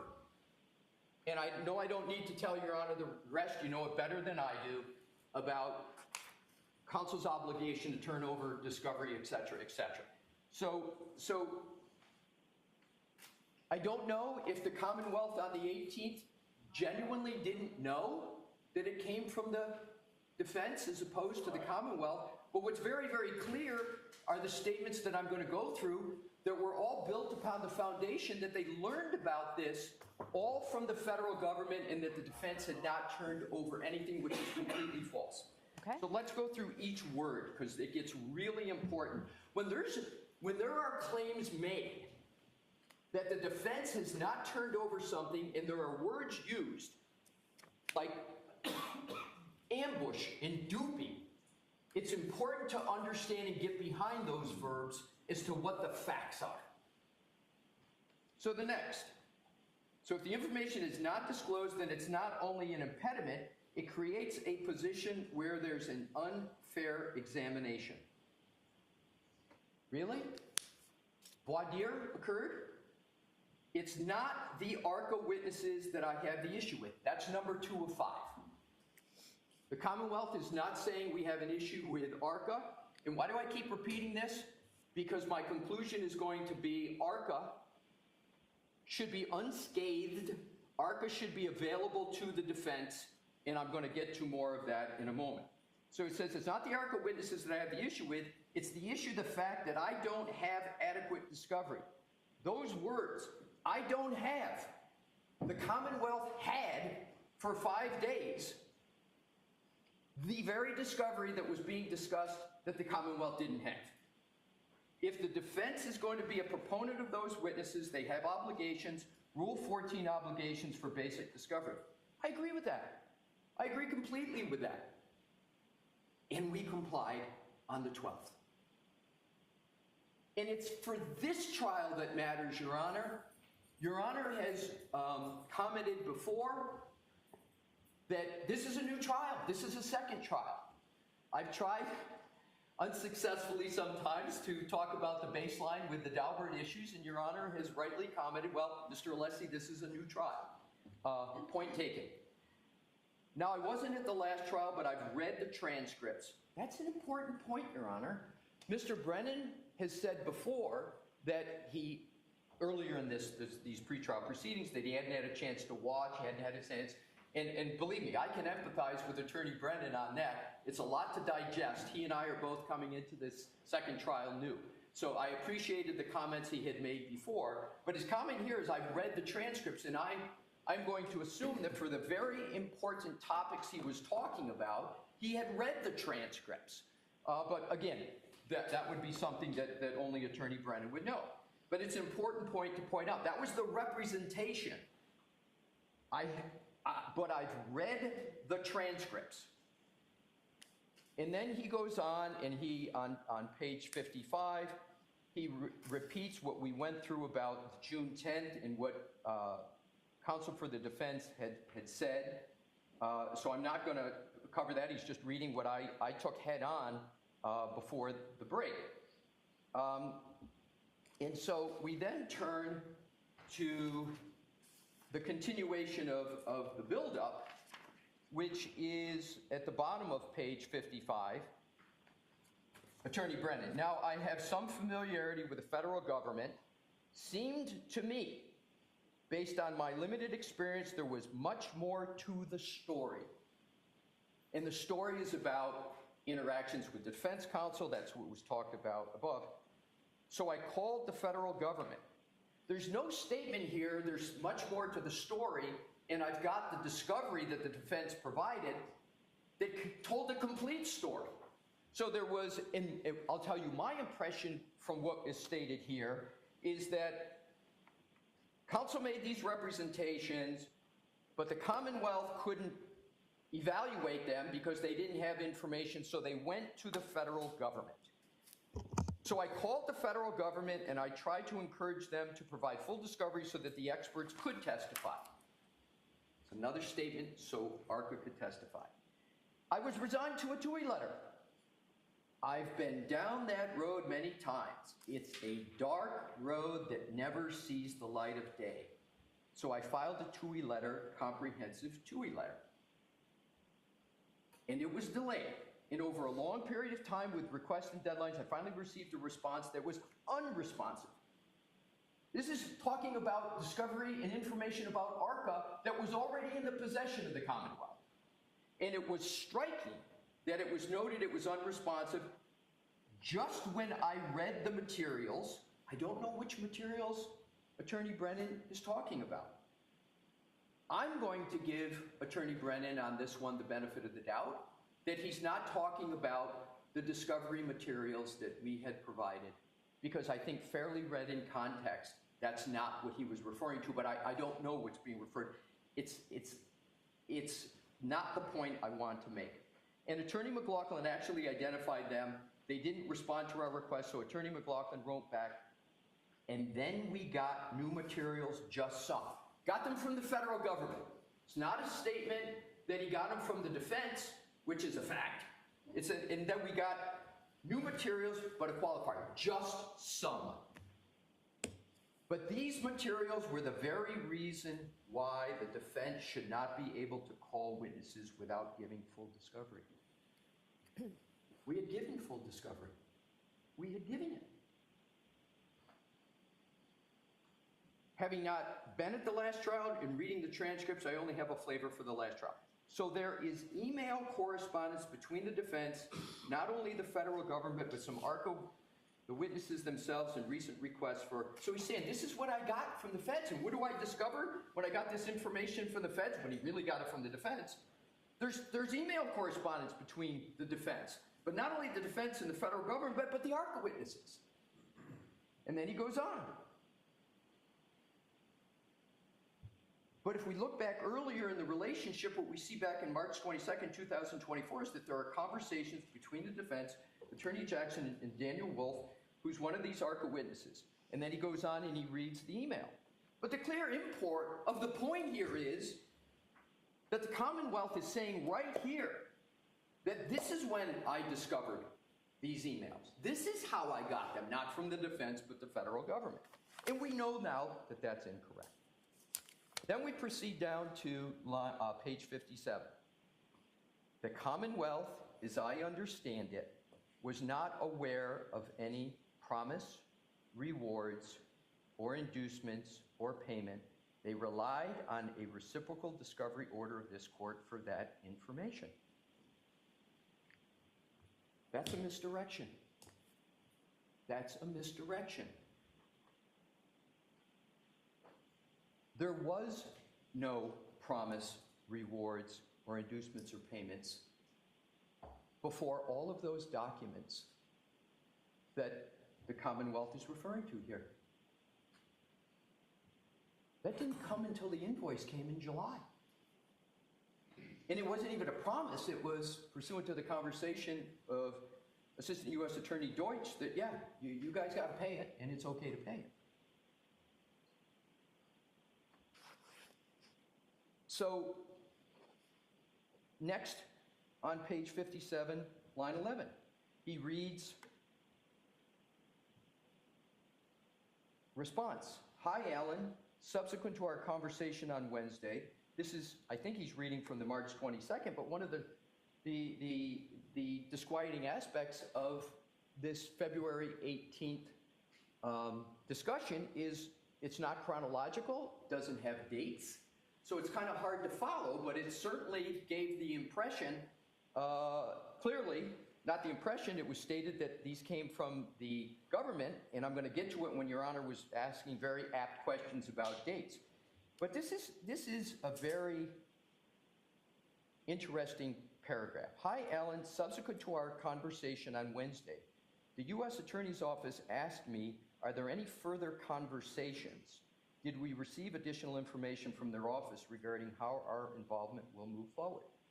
Your Honor, I'm going to please ask you to turn back to tab 1 of my notebook, because this was a purported quote of the March 22nd email.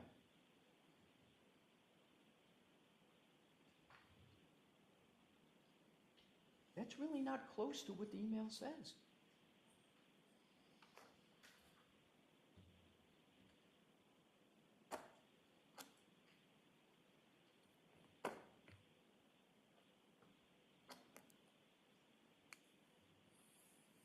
It's not totally incorrect, but here's what I'm going to do, Your Honor. I'm going to assume that the court reporter's transcription was not accurate and that Mr. Brennan accurately, because I'm going to give Attorney Brennan the benefit of the doubt, because I can tell you that I've had my statements in court not completely correctly transcribed by a court reporter, and unfortunately sometimes it's been on some key things.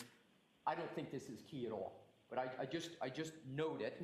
But it says, Mr. Brennan goes on, now it's the opinion that troubles me. It's relationship, and the Commonwealth should have an even playing field. That's number 4 of the time he's not having any trouble with the ARCA experts. Saturday, June 22nd, Daniel Wolf wrote, Alan, I spent some time this morning putting together a brief outline of my qualifications, blah, blah, and this is just a repeat of what we have already heard. Here now comes the important points. Page 58, line 2. Now, this isn't information provided by the defense in reciprocal discovery. Oh my. This isn't information. She's talking about all these emails. This isn't information provided by defense in reciprocal discovery. This is information provided by the federal government after numerous requests, TURI requests, and an insistence, the best I can to get as much information as I can. It's incorrect statement number 2, and it's an important one. Down below, unfortunately, it gets even more incorrect. Defendant provided an outline of questions and answers for the direct examination. Please put this in context, Your Honor. The Commonwealth appears to be believing that they got the information from the federal government, not the defendant. So they've got the outline, and they're now accusing the defense of having essentially drafted the outline. Defendant provided an outline of the question and answers for direct examination. My, that's not a fact, but if that were true, that would be very bad. So what I'm going to do, I had no idea it's this late. So it's 1 o'clock, we're going to break for lunch, we'll start back up at 2. Okay, Your Honor. Right. Do you think, I have no idea how much longer you're going to be, Mr. Alessi.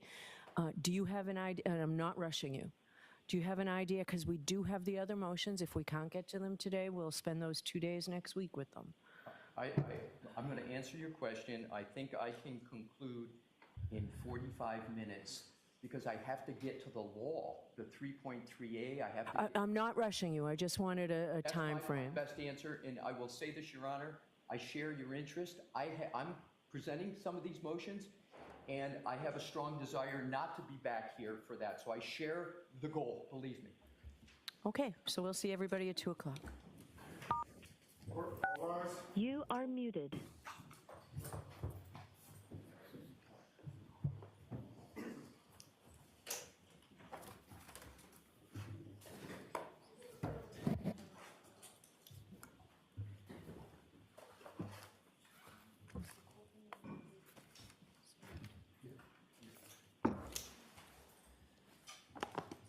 Bye.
Yeah.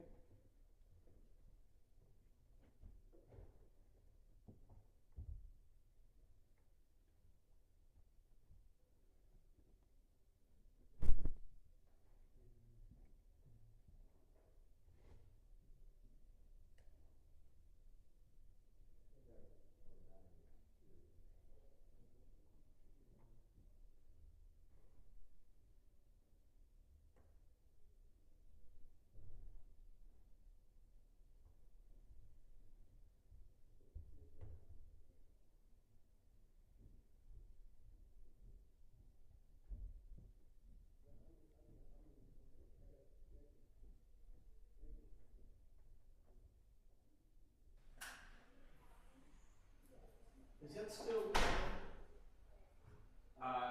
Yes, it is. Could we just put that to the ceiling then? Yes, yeah. I'm just trying to calibrate the camera. Yeah, That's, thank I'm you. not, yeah. Thank you.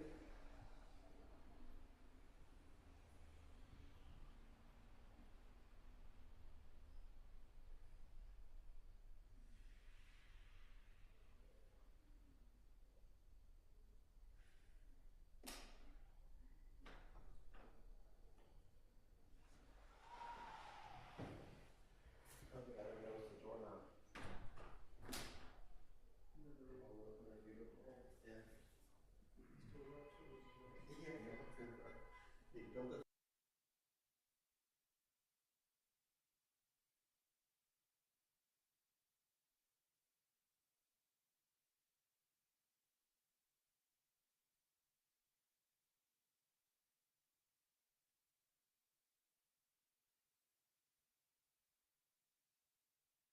Basically, all I got is your extension cord and XLR. Yep. and power. Yep. Okay. So, you got audio, I can see that, it's on channel 1. Yeah. All right. And we're two still camera mic? No. Yeah. Yeah, okay. Now it's shut down, yeah. Oh yeah, cause I tested. You know, I just call myself doing that sometimes. Yep. So, and then you can, if you want to monitor, Yeah, I'll you listen. should I'll hear listen some, to the. Yeah, I'll listen you to can the have one that's hear that's the ambience. side of 4. Maybe I should go white balance real quick. Yeah. Try the white on the balance up there.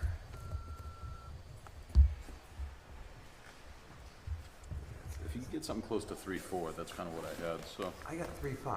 Okay, Yeah. a little warmer, I love it. Yeah. Okay, we leave that on that. I guess I should go, right? Can we leave the courtroom or stay here? Oh, yeah, you can go. Yeah. Yeah, I'm gonna, definitely. Yeah. It might, it's gonna go, Yeah. yeah. Yeah. Man, Okay, thank you. Good to see you. good luck, yeah, hopefully, It's nice. Well, this is nice. At least I know what's happening, and I'll get off on time. yeah. Oh, did they say they wanted more like other shots too? Just you. I'll look at it again, but you just Devlin just asked for her. Oh, yeah. So, It's hard, and I was trying to do that, I was waiting for like a window of pause or something, where I could go into something, but like, they keep saying stuff, and I'm like, they're gonna say crazy. one good thing, and I'm gonna be like, yeah, you know, it should come out when they say they can't see it. And they're right here in this first. yeah, so all the defense counsel's right here. Yeah. And then the guy that's kind of presenting his case is here. Yeah. And then, prosecution's up there. Yeah. Okay. But, You worry about Karen cutting Reed's judge? family is here. Oh, okay. McKee's family's over there. Okay. And all the media, like all the reporters and stuff are like on that. And back in there. That area. Yeah, let's just go to the judge when she's talking. Yeah, I usually start out with the judge and then just kind of follow the Right, follow, everything's nice and smooth. follow the football. Follow the football. Yeah, yeah, I'll watch it.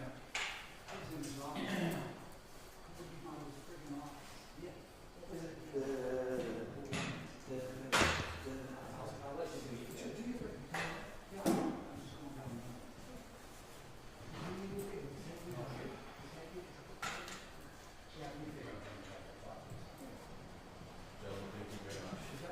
It is on. It is on. Yeah.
Yeah, I have a copy.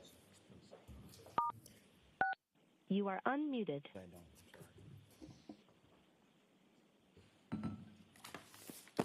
We're back in session, maybe seated. All right, Mr. Alessi, why don't you go ahead and continue? Thank you, Your Honor.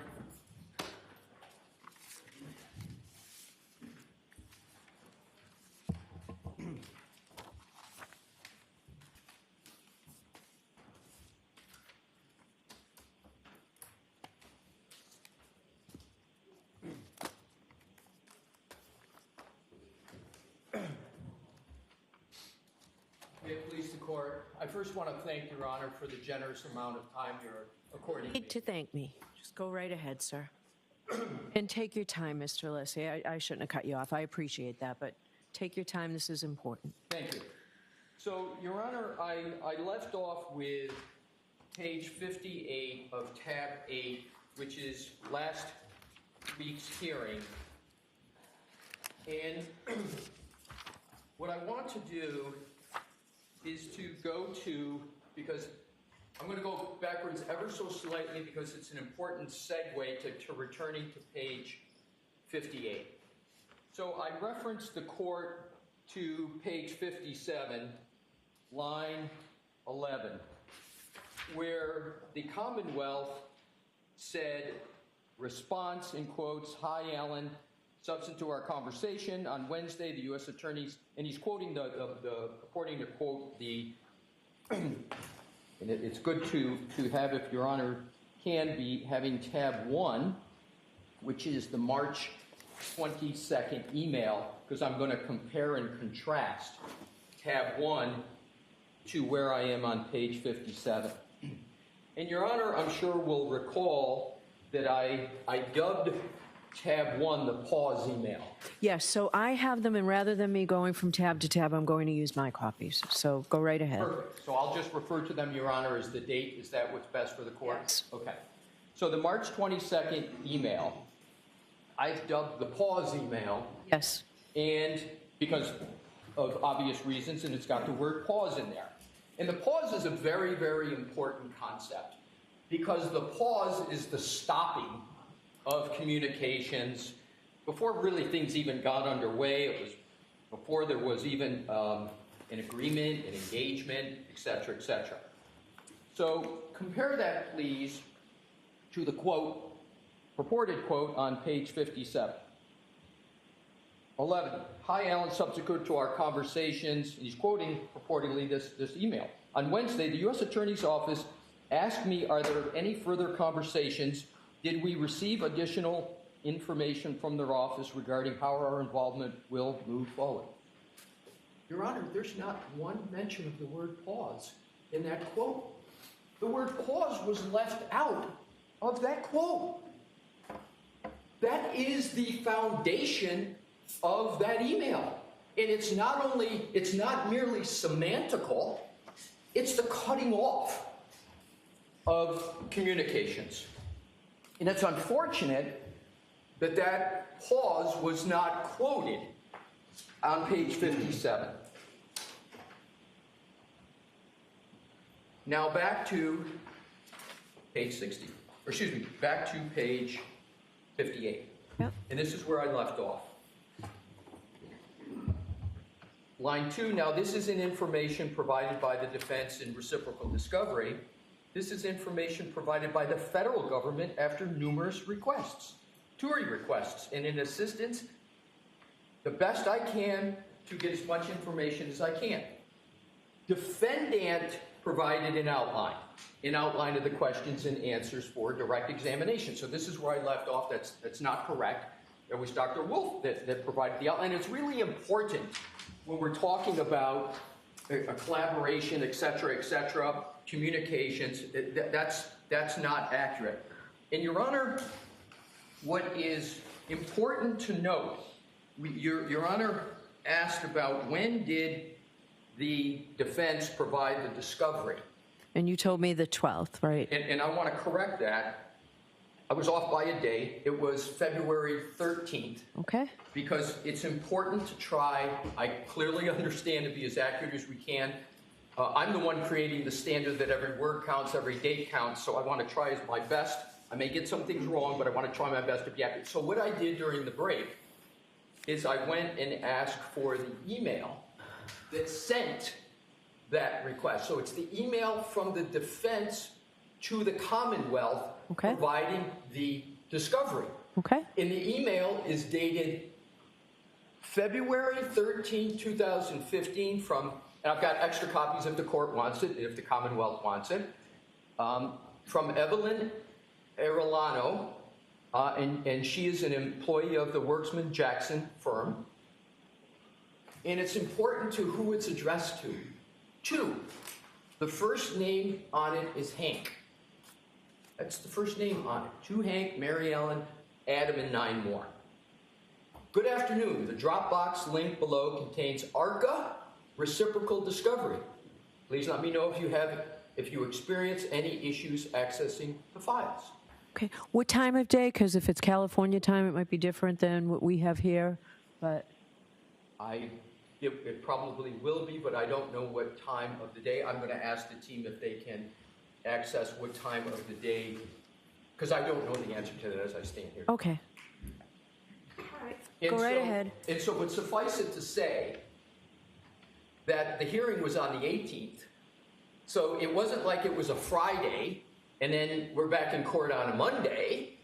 My best recollection, the calendar will be the best evidence, is that this was toward the middle of the week, right? But in any event, let's say worst case scenario was dispatched at 9 o'clock at night, California time, which would be midnight Eastern time. And let's just... If we can, because I'm looking at a Absolutely. calendar.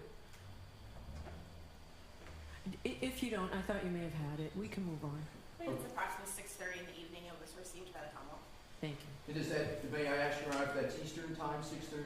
Eastern Standard Time. Thank you, Ms. McLaughlin. And Your Honor, it was a Thursday. I'm sorry? It was a Thursday. Okay, thank you. So, also, in big bold letters, at least on the printout, the subject is Karen Reed-ARCA reciprocal discovery.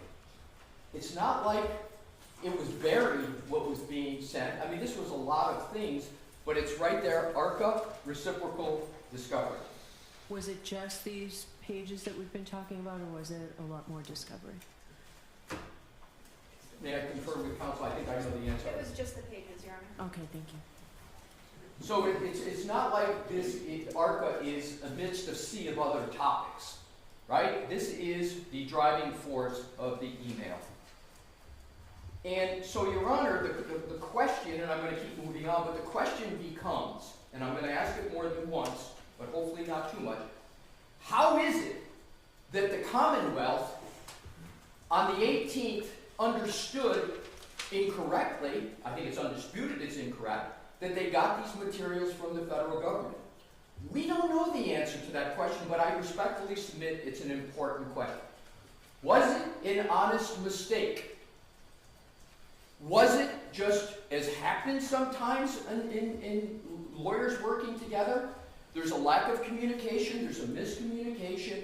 Is that the explanation? But I think truth and justice on these topics, since we're being so exacting and appropriately so, we should have an answer to that question. So we move on to page, so there we have on page 58, we have another incorrect statement. We have 2 of them right up off the top, and then we continue on to page 59. Your Honor, understandably, says the court. What is the date of that? Mr. Brennan, it's not dated. When I said it, what was I talking about? I believe, Your Honor, you were talking about the outline. Just give me a second. Let me make sure. And Your Honor, if I may, I want to give you the second, but the basis for that answer is page 58, line 7, where the statement is, and what follows is all about the outline. Okay. So, Your Honor, appropriately and understandably says, what's the date of that? Here's the answer Your Honor got. It's not dated. It's not dated. Now, let's please just go back to tab. We're talking about the outline. Let's go back to the outline.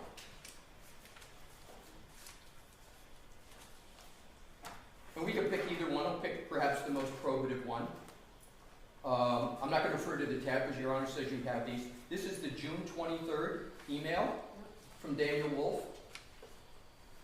I'm just pausing to make sure you. Thank you. It's what I refer to as a script, right? That's what you're referring to? That's what Your Honor has referred to it as. Yeah. Subject- So that itself is not, I understand it's with the email, but it's not dated. Well, Your Honor, I was going to get to that, but there's context for that. Okay, go ahead. The context, you're correct. The outline itself is not dated. However, the attachment, keep in mind, we produced these materials. Okay. So we deal in e-discovery all the time. And when you look at the attachments, everybody relies upon the attachment line, especially if it's a Word document. So it's wolf_direct.docx. So you know this email has an attachment. We fortunately have a file named direct. Your Honor has referred to it as a script. There is no other document that was produced that comes anywhere near close to this being the direct. So I don't believe there's any reasonable basis other than the other email on the quals that came the day before, 2 days before, the day before June 22nd, which has the same attachment wolfquals.dcx. Can I ask you a question just Yes. because I don't understand? So what I have separately is the script and then something saying qualifying the expert. Is this all one document? No, Your Honor. All right, And so I appreciate the question. What is the date of the, so you're saying what I refer to as the script was sent on the 23rd? That is correct, Your Honor. What was the other one? When The other that one was sent? sent the day before on June 22nd. Okay. I'm just going to give the name that the email has. I think it's wolf_quals document. Okay? So there's 2 emails. One's just the quals. The other, respectfully, Your Honor, I know what you're calling it. I'm just going to call it what it says in the title is direct.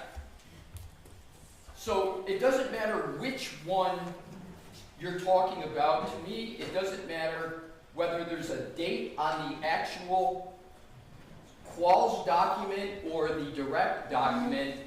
We produced them in this fashion, and I believe the only reasonable conclusion is that the outline is what is sent under the June 23rd email. And Your Honor, the reason why I persist in this is because if Your Honor goes and looks at the, and this is important for the context, if you go back to the June 22nd email, Okay. the last sentence is, I will try to work on some direct examination questions tonight. So you know that when the direct comes in the next day, I think the only reasonable conclusion to make is that that direct outline was created after the 22nd, or on the 22nd or after, and certainly by the 23rd. So that's what the Commonwealth had in terms of the information. So in conclusion on this point, but I think an important one, it's not dated, but here we go back to, Your Honor, the TURI request is a recent February response, but they, and I'm assuming the Commonwealth meant the federal government, send random documents. There's no real accounting.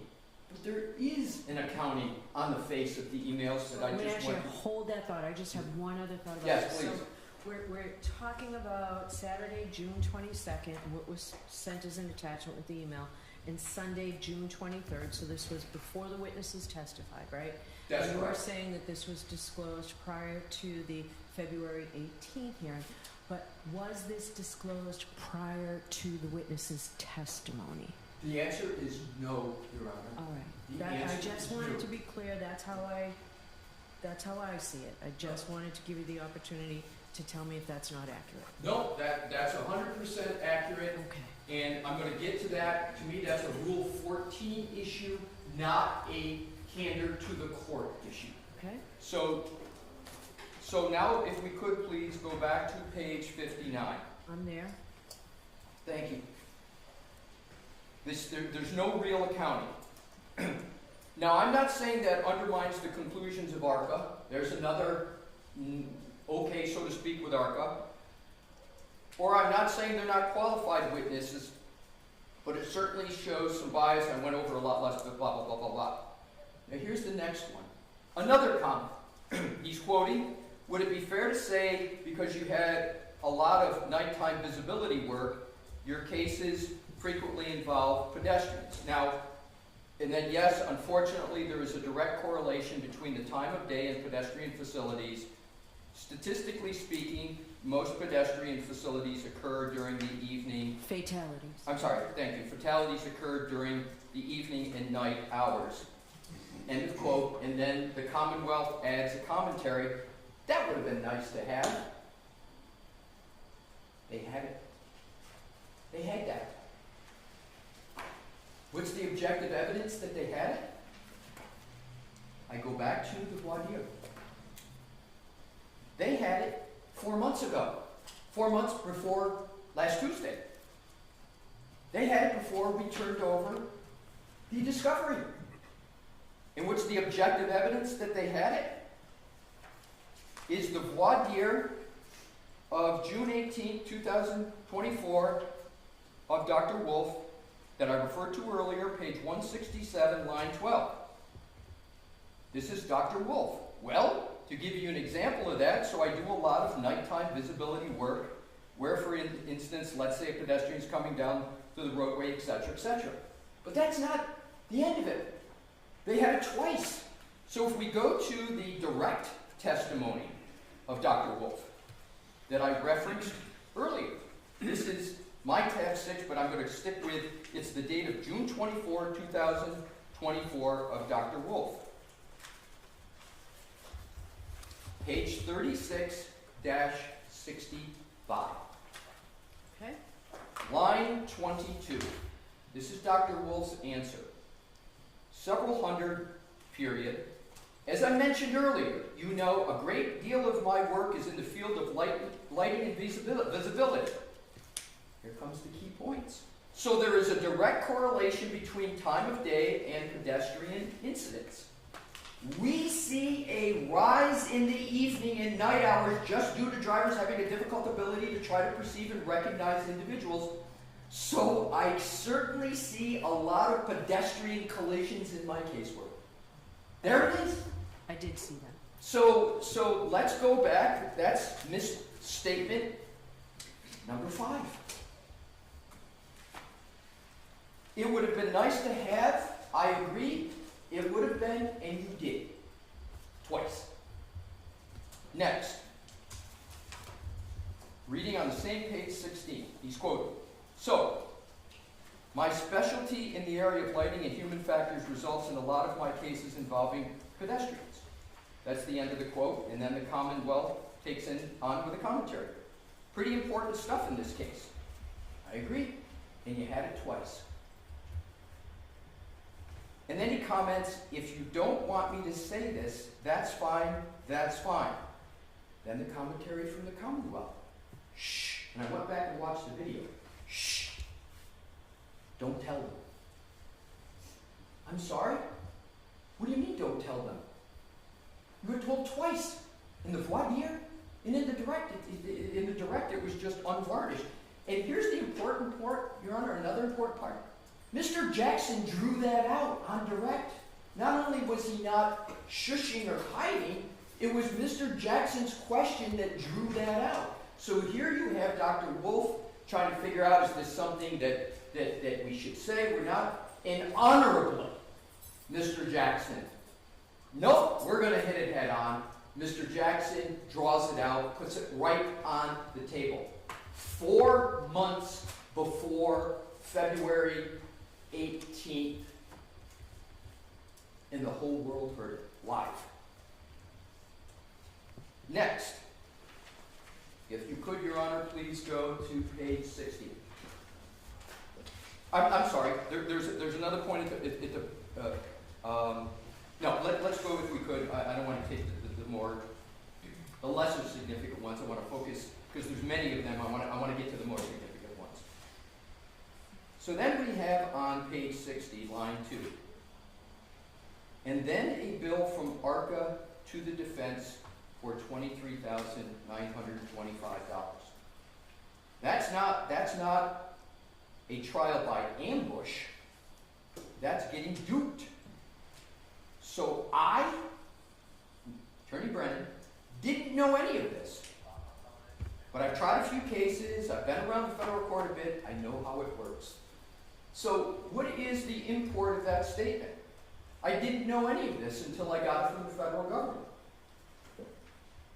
And we're talking about the invoice. No. You know about it because the defense, after the certificate of completion of discovery, in 6 weeks before the trial is starting, the defense affirmatively turns it over and does it not buried amongst several discovery documents, but essentially a tailored discovery response that's titled Karen Reed ARCA Reciprocal Discovery. That's not a very good way to try to cover up something. There is no statement about the date of the invoice on February the 18th. So people are left to wonder, when did it occur? When was this bill stated? The date's important for that invoice.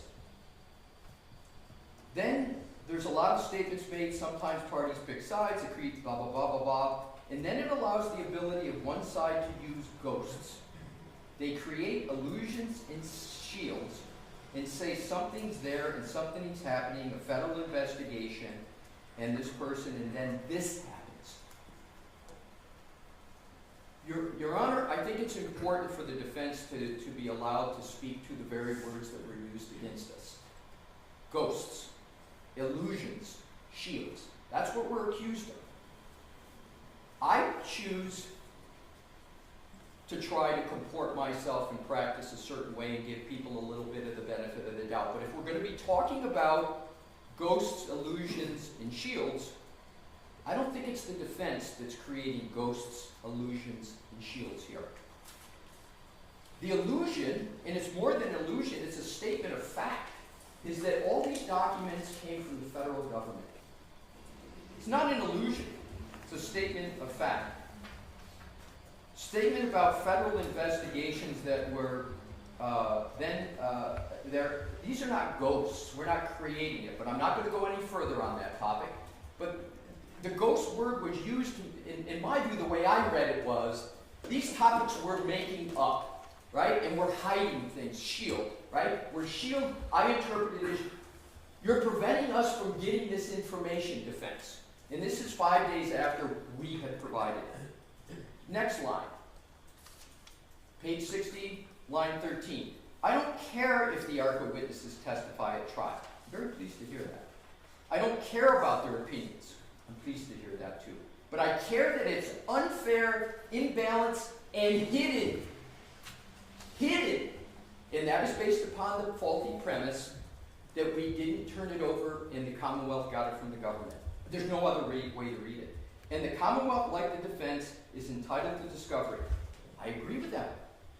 The Commonwealth is entitled to discovery, and you got it 5 days before February 18th.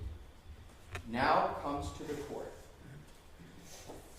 All right, I'm going to take a recess. And I certainly, Your Honor, am not going to be so officious as to even delve into why Your Honor wanted to take a recess. But I will tell you what I thought and what I believe occurred. Your Honor listened to a completely counterfactual rendition of some of the most important issues of the day and, frankly, of the moment in this trial. And the reason I got a little bit of an inkling is because what happened when the court came back. So what I concluded, after all of this, and the court saying a break is, after all of these inaccuracies and piling on of inaccuracy after inaccuracy, there's a cause and effect in my mind between the several and serial inaccuracies, the break right in the middle, and then the court comes back. And I understand, I don't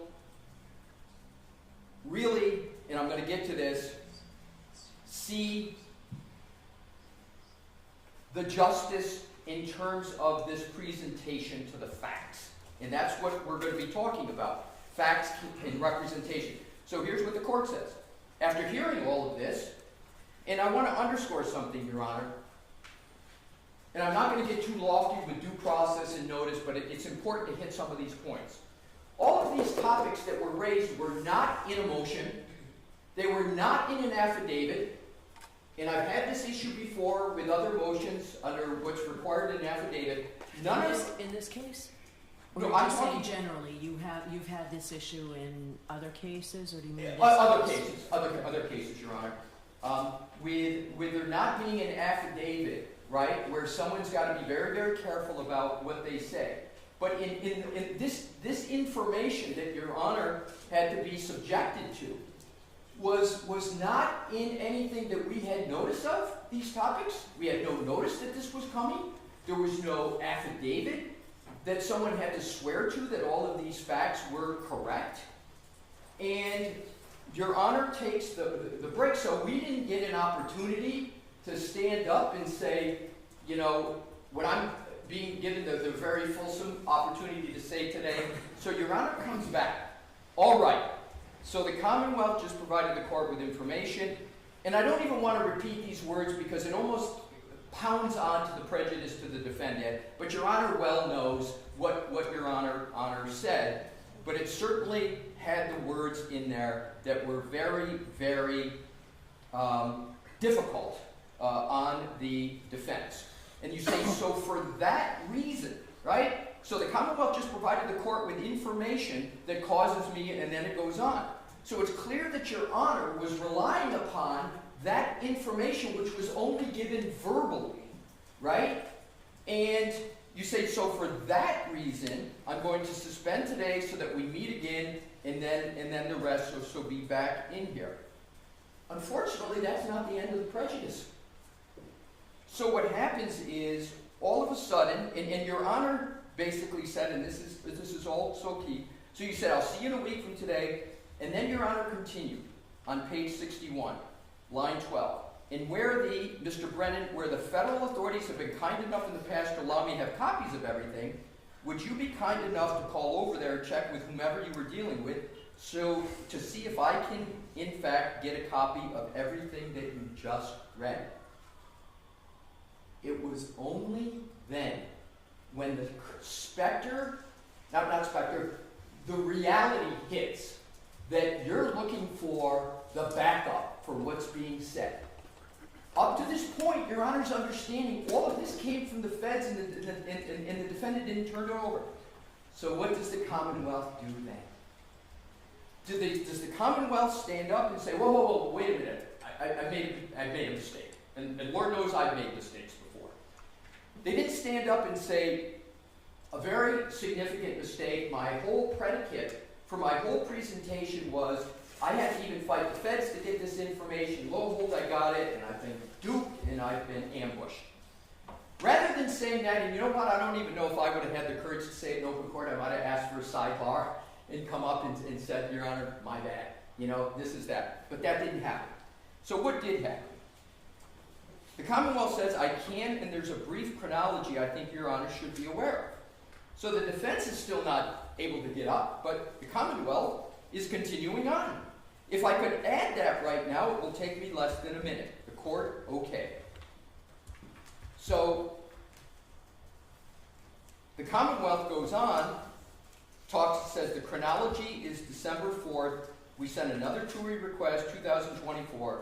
January 6th, we filed our notice of intention to exclude ARPA experts. January 30, 2025, the United States Attorney's Office sent a response to both ours and the defense request. Without any prompting, on February 6, 2025, the defense and the prosecution received an email from the U.S. Attorney's Office saying that the contract had ended with the ARPA experts and that if either party wanted to engage, the original materials are still protected. This was a change in position about whether the party could be impeached. On February 11, we filed a motion to exclude. February 13, the defense provided us the emails that I read.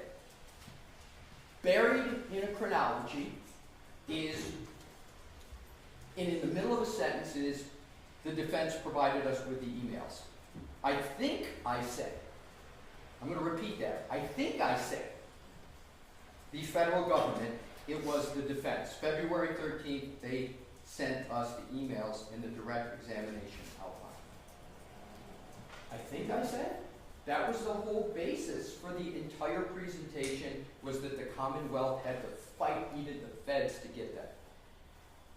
And then it goes on. We reached out to the federal government, but you know what was not said in lines 9 through 14, what was not corrected?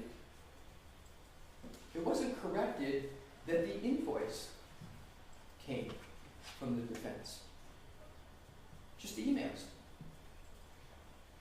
I thought it meant everything, but...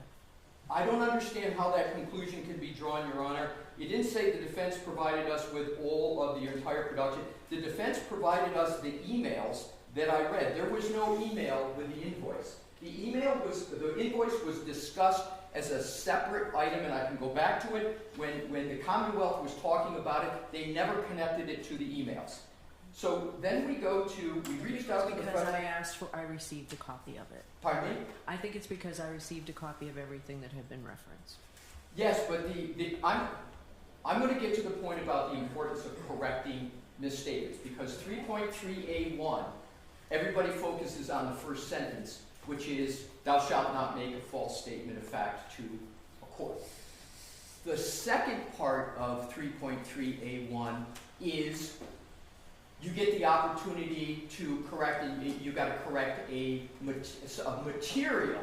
And I've got it in front of me, but I'm just paraphrasing. I want to get to precisely. But that's why I perseverate this on this, Your Honor, because I trust that the court's going to hold everybody to the same standard. And so I think there is a proper inquiry. I don't intend to be officious as to what the court should do, but if we're going to start looking at comments of defense counsel, I believe we have to look at all comments.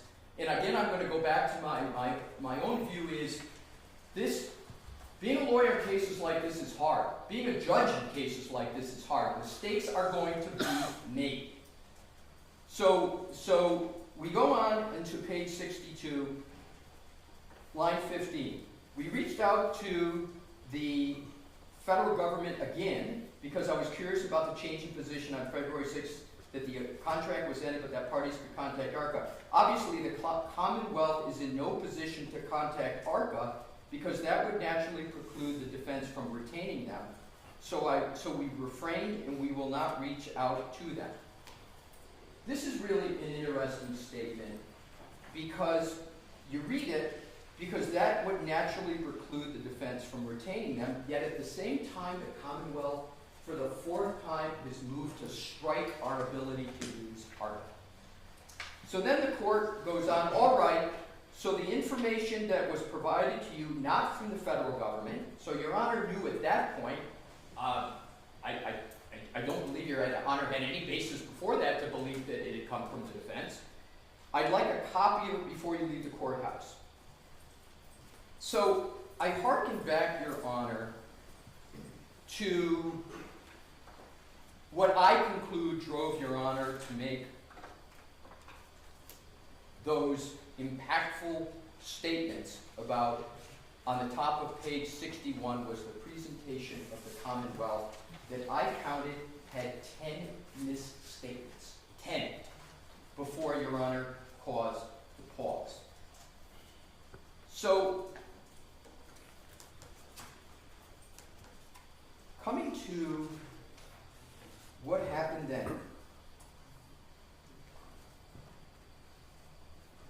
The Commonwealth, having not given us notice that this was coming, these topics, not putting any of these statements in an affidavit, we didn't have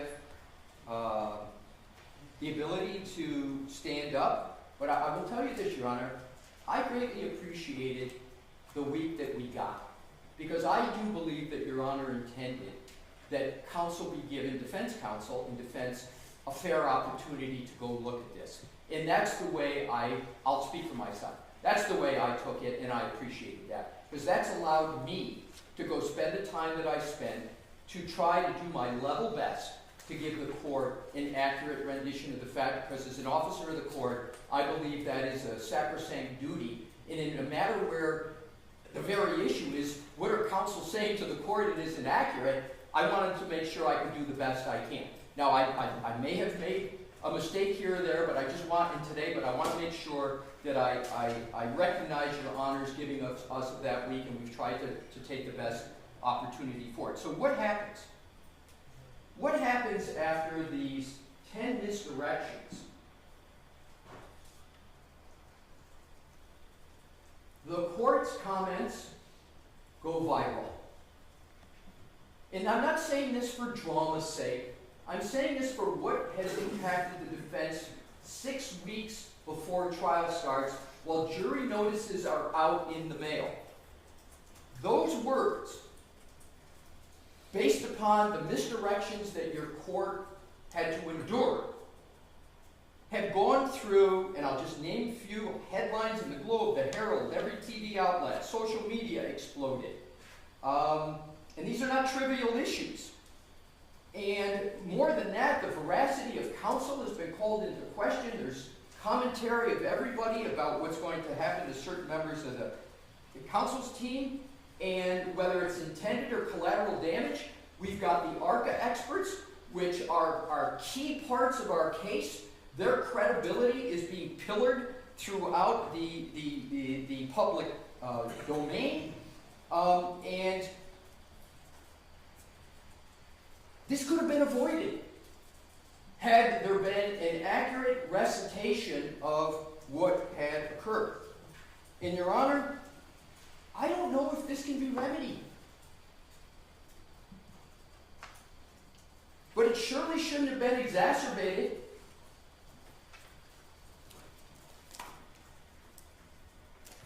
I would now like to move rather, hopefully, efficiently through the next step, which is to point to the Massachusetts rule and give the court my view, and I have to reference, because Your Honor brought up some... You don't have to tell me what you're going to do, Mr. Leslie. I'm sorry, I'll just go ahead and do it. My apologies.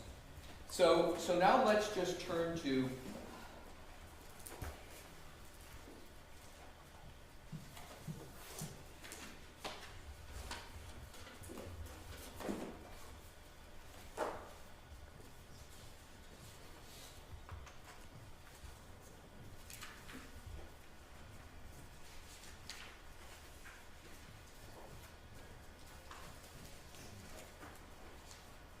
Model Rule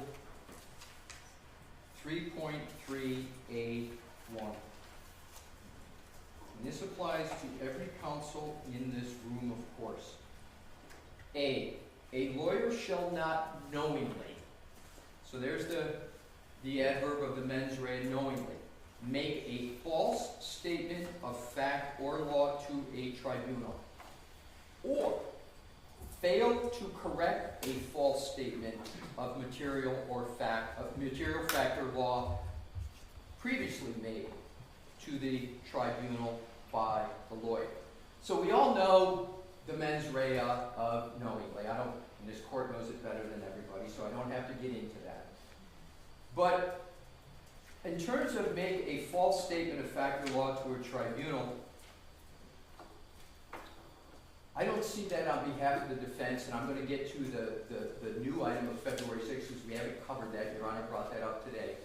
But certainly with regard to the representations that I've gone through and the statements that were made, especially on June 10th, they were 100% true and accurate at that time. They were 100% true and accurate, and that's why I went through the notebook. Or fail to correct a false statement of material fact or law previously made to the tribunal by the lawyer. And there's no real time period that's given for the attorney. But here is something very important, Your Honor, and I'm going to parse the grammar because it's what you do in construing the statute. It says, or fail to correct a false statement of material fact or law previously made to the tribunal by the lawyer. So the is a definite article. So it's like an adjective, it's a definite article. Lawyer is the noun. The lawyer refers to the lawyer who is perhaps made a false statement of fact or law to a tribunal. So it's sort of like you make a misstatement, it happens, but you know, you got to correct them, right? And what they talk about is what do you have to correct? You have to correct a false statement, so it has to be false. It has to be knowingly false of material fact or law. And material has been interpreted in the context of 3.3A1 to be a statement of fact or law that caused a court or adjudicator to have relied upon it for a determination. It's essentially what the case law talks about, that it's influenced the judge's decision. So let's go back and even let's assume hypothetically that on June 10th there were misstatements made. It's not any misstatement. It has to be a failure to correct a material. You have to do it knowingly, and then you have to fail to correct a false statement of material fact. And in terms of what Your Honor had, it's the same lawyer that we're talking about in both clauses. And that is why I spoke about Mr. Yanetti's statements on the 10th, about what he knew, the fact that Mr. Jackson was handling the ARCA experts. So it's important to be analyzing what lawyer is saying what and which lawyer is to be making correct to correct the statements. So I go to the analysis with regard to 3.3A1, and as I said, I'm keeping separate 3.3A1 from Rule 14 because they're different analyses, as the court knows. But I want to hit one of the most important ones first. So there's not a false statement of fact or law to the tribunal, and I will stand here as long as Your Honor needs, if Your Honor feels differently based upon what I've said. Or fail to correct a false statement of material fact. So what I'd like to do, Your Honor, is now go to what Your Honor brought up today, because I was prepared for the June 10th. I wasn't prepared for the February 6th. Do you need time? I don't. I have taken the time. I appreciate the offer. But I would like to draw your attention, Your Honor, because like I provided context on June 10th, I think context for February 6th is important. And so what I'd like to do is to go back earlier than what Your Honor quoted this morning, because I think the context is important. All right, so I have that entire transcript, like I said. Thank What you. page are you at? I am starting on page 40.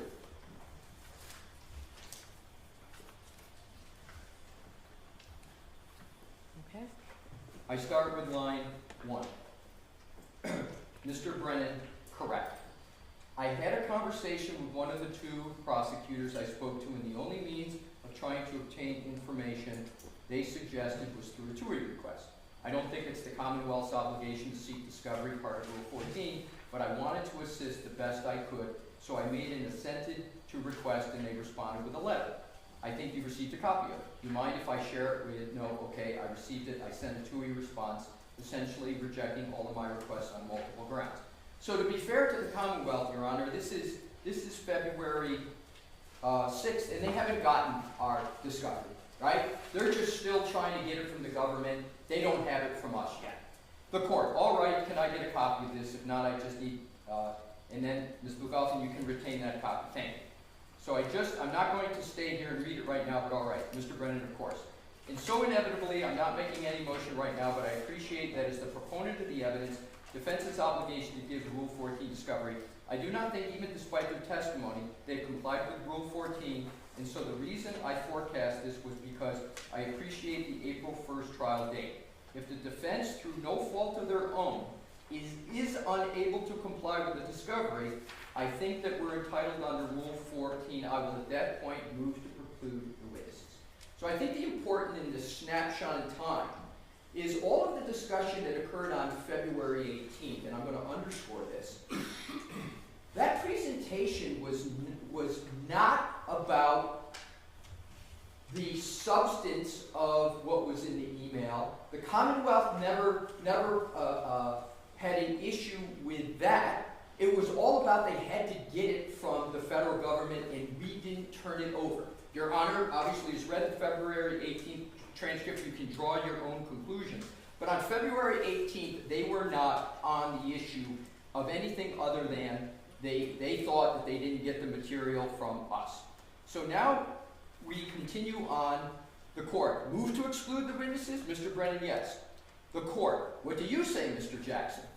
Mr. Jackson, I don't want the witnesses excluded. What do you want me to say? The court. I asked you all to try and work out something. The original protective order permitted that we can do in court anything that would rule. I expect you to say something a little more than that because, and Mr. Jackson, well, I'll wait to get this motion. The court, all right. Last time, Mr. Jackson, let me put it this way. The court, hold on a second. Last time we did voir dire of these witnesses, it seemed to me that that was the logical conclusion.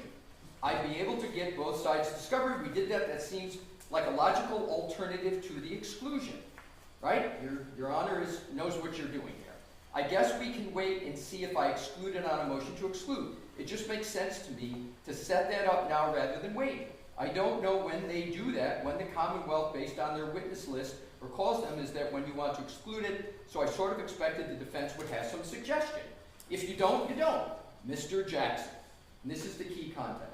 I can tell you this, the Commonwealth has exactly, this is an interesting and sort of different set of witnesses. The Commonwealth is saying that pursuant to Rule 14 and, exclusion and preclusion of a witness is a punitive sanction for Rule 14 violations. Ms. Reed has not violated anything. Why should she be penalized when the Commonwealth has the exact same batch of information that we have about these witnesses? And there's more context to that. I understand the import of these words so far.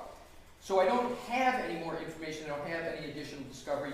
I didn't hire them. I didn't ask them to engage in additional protocols.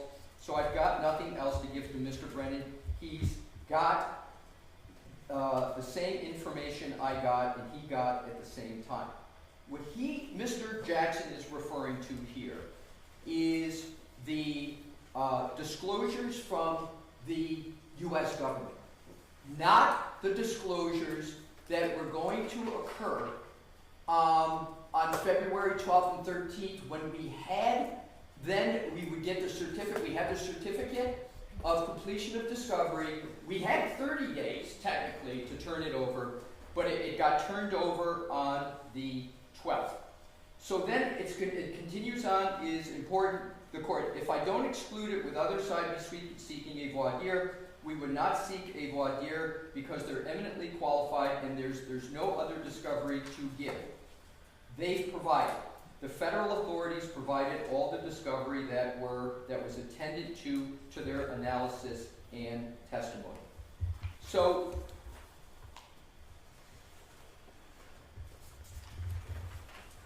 what we have in terms, Your Honor, this is important, and I'm going to go right back to 3.3a. We have Ms. Little handling all the discovery. Mr. Jackson is not sorting through discovery, knowing what we got, not recalling what is in the possession from March 22nd, not recalling all of those items. That was Ms. Little's responsibility. So what happens? What happens is Ms. Little handles the production, goes back and does the diligence that she always does, takes all that material, sends it over to the Commonwealth. on February 18th, the defense did not have the opportunity to address the issues that Mr. Brennan had brought up. But I now want to go to the statute and why it is important. Because the whole issue of discovery, the whole issue of batches of information was provided.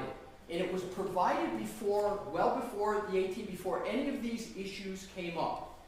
And Your Honor, respectfully, whatever the court may consider to have been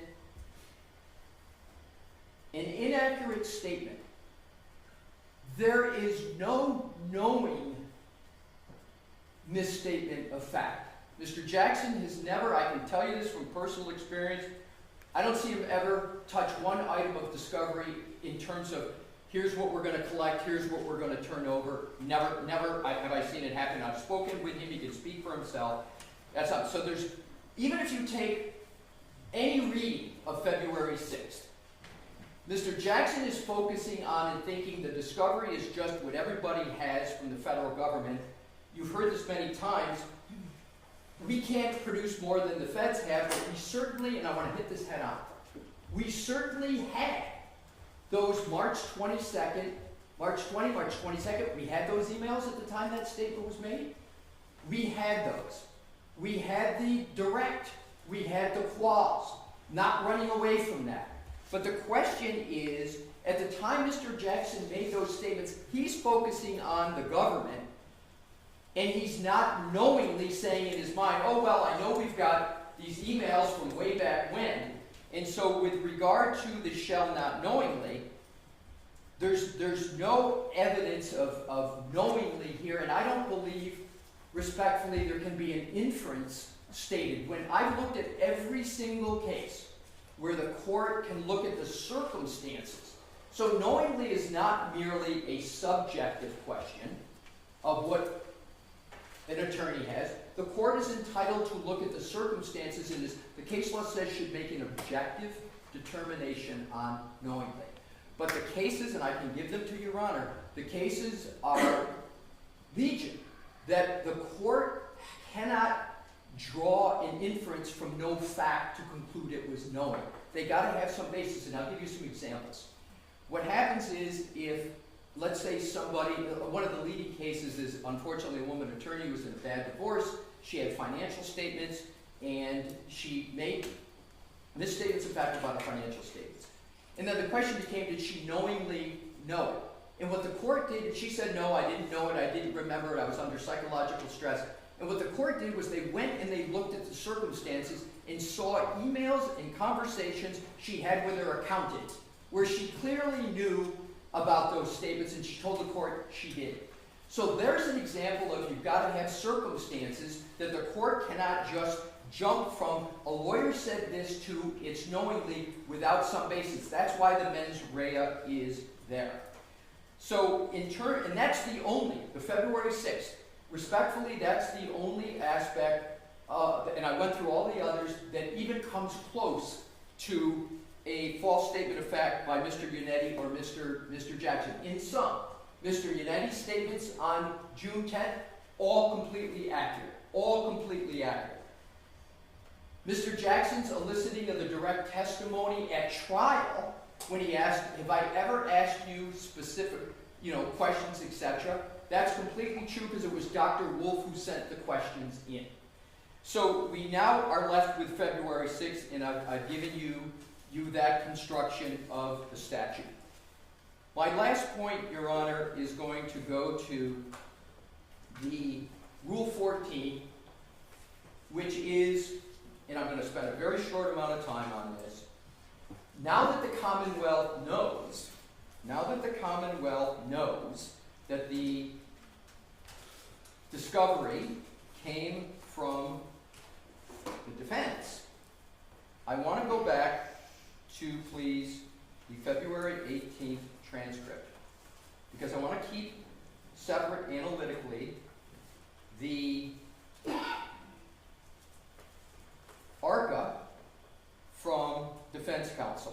Because obviously for Ms. Reed is obviously very concerned about her defense counsel and her choice of counsel, which is going to be my last legal point.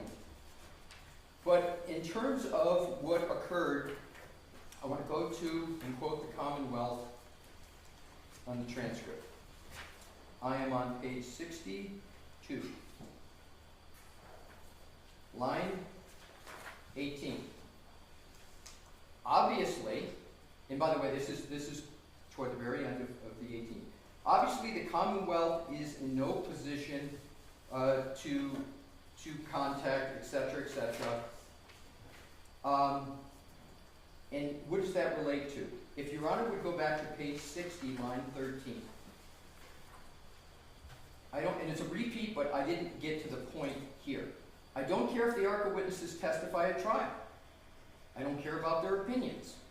But I care that it's unfair, imbalanced, and hidden, and the Commonwealth, like the defense, is entitled to discovery. Key line. So, if they can produce the discovery, I welcome ARCA. I want to repeat that.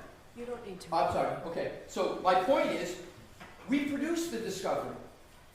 Why is there still an issue with ARCA? These aren't my words.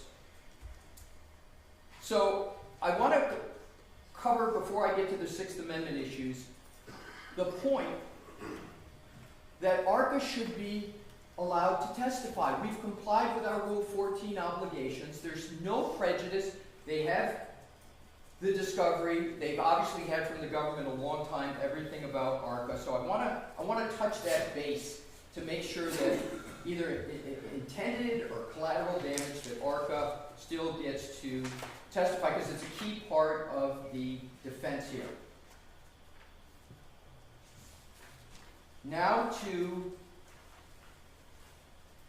the Sixth Amendment. The United States Supreme Court has held repeatedly that a defendant's Sixth Amendment right to defense counsel of their choice is a root basis of the Sixth Amendment. Is it an absolute right? No, Your Honor. If counsel does something so egregious, does it correct it? The Sixth Amendment gives way to the need for the court to have candor, the need for the court to have decorum in the courtroom. So I understand that. My presentation today was as an advocate, of course, foremost, but also to provide all the information. So when Your Honor balances that sacrosanct Sixth Amendment right with whether or not there has been such a level of conduct that can be diluted or trumped, and I give Your Honor United States versus Gonzalez-Lopez, 548 U.S. 140, 2006. And in that case, there was violations of the local rule. And the court, and the court struck their counsel for that. And the U.S. Supreme Court. Counsel pro hoc vice, or was that not? I'm gonna get to that. The answer is the counsel. I want to be sure of my answer. Yes, and I'm going to read my conclusion because it doesn't say pro hoc vice, but I'm going to read you a part of it. It says, during the hearing, however, the magistrate judge revoked Lowe's, that's the attorney, provisional acceptance. So I believe that's the parlance of pro hoc vice, but Your Honor, I'm pretty sure, but I'm not 100% sure. And then the following week, et cetera, and then the revocation occurred. And yes, it was. So the Supreme Court holding.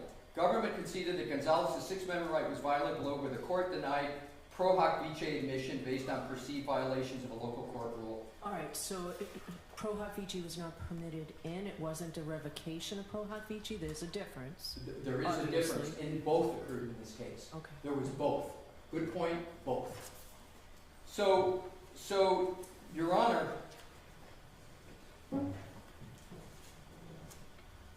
and there are other cases when you have the Sixth Amendment, the fact that someone is pro hoc vice status is not the determining factor. The Sixth Amendment, in terms of legal dignity, is way up here, and then the pro hoc and the local rules are down here. It's only when the violations that undergird the pro hoc vice get repetitive, get more than repetitive, but go to things that are done that aren't corrected. And the issues that I've seen in my research, Your Honor, is that they have to be so, the violations have to drive so much to the core issues in the case.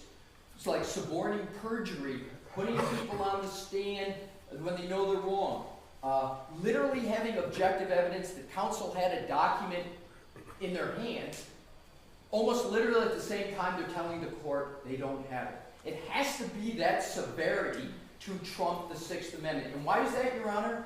Because the court has alternative remedies for if they really think that is happening. And that is going to be my last point on the Sixth Amendment. The case law is replete with the trial court having to be careful that whatever they do, even if they believe there's a basis for some sanctions, that the court look to do them post-trial so that there is not, for the trial, the bleeding in of those issues into pretrial matters. And the case law, there's a mention of that all the time. It encourages the trial courts to make sure that they're very, very sensitive to that issue. I don't think the courts are being all that sensitive and empathetic to the lawyers, but I think what they're doing is appropriately trying to make sure the defendant gets a fair trial, right? And the defendant is not adversely affected by whatever the counsel may or may not have done. But I want to be very careful and clear, Your Honor. I'm not saying that is sort of like mitigation. I'm saying, importantly, the time I spent that there was not these violations. If any occurred, they were corrected. And on Rule 14, there's no prejudice. And therefore, I conclude, Your Honor, and I would urge the court. What happened on February 18th, there were some misstatements and they weren't cured. I don't want this to turn into, and I'm not making this argument, I'm not making an equivalence argument. I'm not saying, okay, now let's turn to the Commonwealth. To the contrary, Your Honor, and I hope I've provided a factual and legal basis. I don't want any of this to continue. I don't want scrutiny of the Commonwealth statements on February 18th unless there's going to be continued scrutiny of the defense counsel. And I don't say it as a camouflage or a shield. We've got a lot to do between now and April 1st. The last thing I'm sure the court wants or anybody wants is to have something happen where that date can't be met because of whatever actions come out of this. My hope is that we all understand we make mistakes. Mistakes have been made clearly by both parties, and I would urge that the parties, not talking about the court, the parties take a breath, a deep breath, and focus on the matters that are important, which is how can we prepare to make sure that the presentations to the jury are candid, truthful, and most importantly, effective so that jury can make the best decision. There's a lot at stake here. The issues are momentous, and that is the focus of the defense. And I, again, conclude, but I would ask that I have, if anything said, if Your Honor has any concerns, I would really appreciate hearing them so I can take them on. Mr. Jackson, Mr. Urnetti, any questions Your Honor has, I would greatly appreciate it, my presentation notwithstanding. If there's still concerns with the court, we will take them on as best we can, and certainly candidly. Thank you. All right, I appreciate that. Before I give the Commonwealth an opportunity to respond, I need 10 minutes. All rise.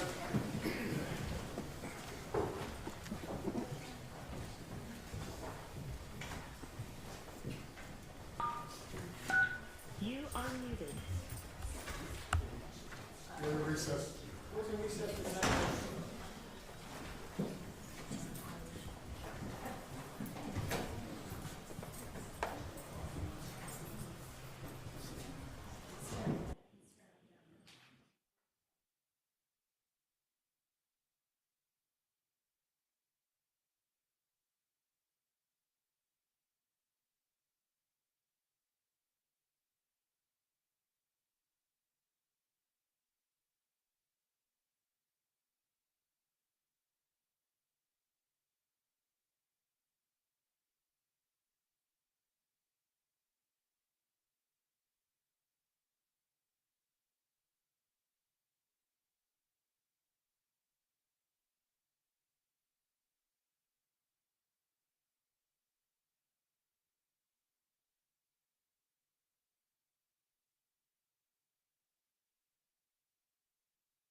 to take you up on your offer to ask any questions, and I may have questions for both sides next week, but actually, what I want to do, and you said I could ask questions of other counsel. So while memories are fresh, I just want to ensure the accuracy of what was just said. So I'm certainly not going to order counsel to answer my questions. You don't have to, but I am curious. So we're going to start with you, Mr. Yannetti. Yes, ma'am. As an officer of the court, is there anything that you dispute that you just heard from Mr. Alessi? And what I'm particularly concerned about is what you knew or what you didn't know.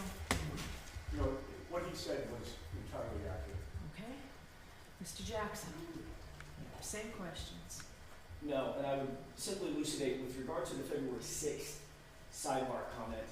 As I look back at I didn't remember making the comment one way or the other. I didn't remember that sidebar. I did. Well, I'm sure the court did after it looked at the transcript. No, I no, did as well no, after no. I looked at the I transcript. did long before I looked at that. Right. The context of that, what was in my brain when I said we don't have anything else to give, which when I reviewed the transcript, was very clearly the federal batch of information, what we referred to as the federal dump. I did not have in my head at all emails, communications, things of that nature, the small... Invoices, payment. No, nothing. Because the context of what Mr. Brennan was talking about, being frustrated about, were his TUI requests concerning the federal batch of information, and that's when I was making the additional statement. We don't have anything that they don't have concerning the federal information and the background information for the ARCA experts. That was it. Your Honor, if I could, this is the... Nope, hold on. Ms. Little, it was just thrown on you that you're responsible for all discovery, but the same question, you, and again, you don't have to answer, but is there anything that you dispute in the accuracy of what Mr. Alessi told me about what you knew and what you didn't know and when? No, Your Honor, I would just add that as soon as the court issued the order, I obviously was not in court that day, but as soon as the court issued the order that ARCA reciprocal discovery be provided, I gathered those documents and I provided it. So that was the, I guess, prompt for going to look to see if we could satisfy the 10 things that were outlined by Mr. Brennan.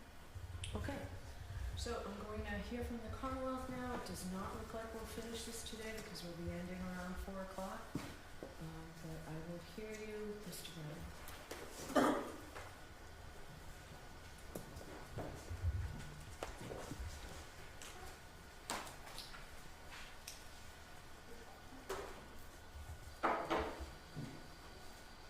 Attorney Alessi ended his argument talking about the Sixth Amendment and discounting repeated or repetitive violations.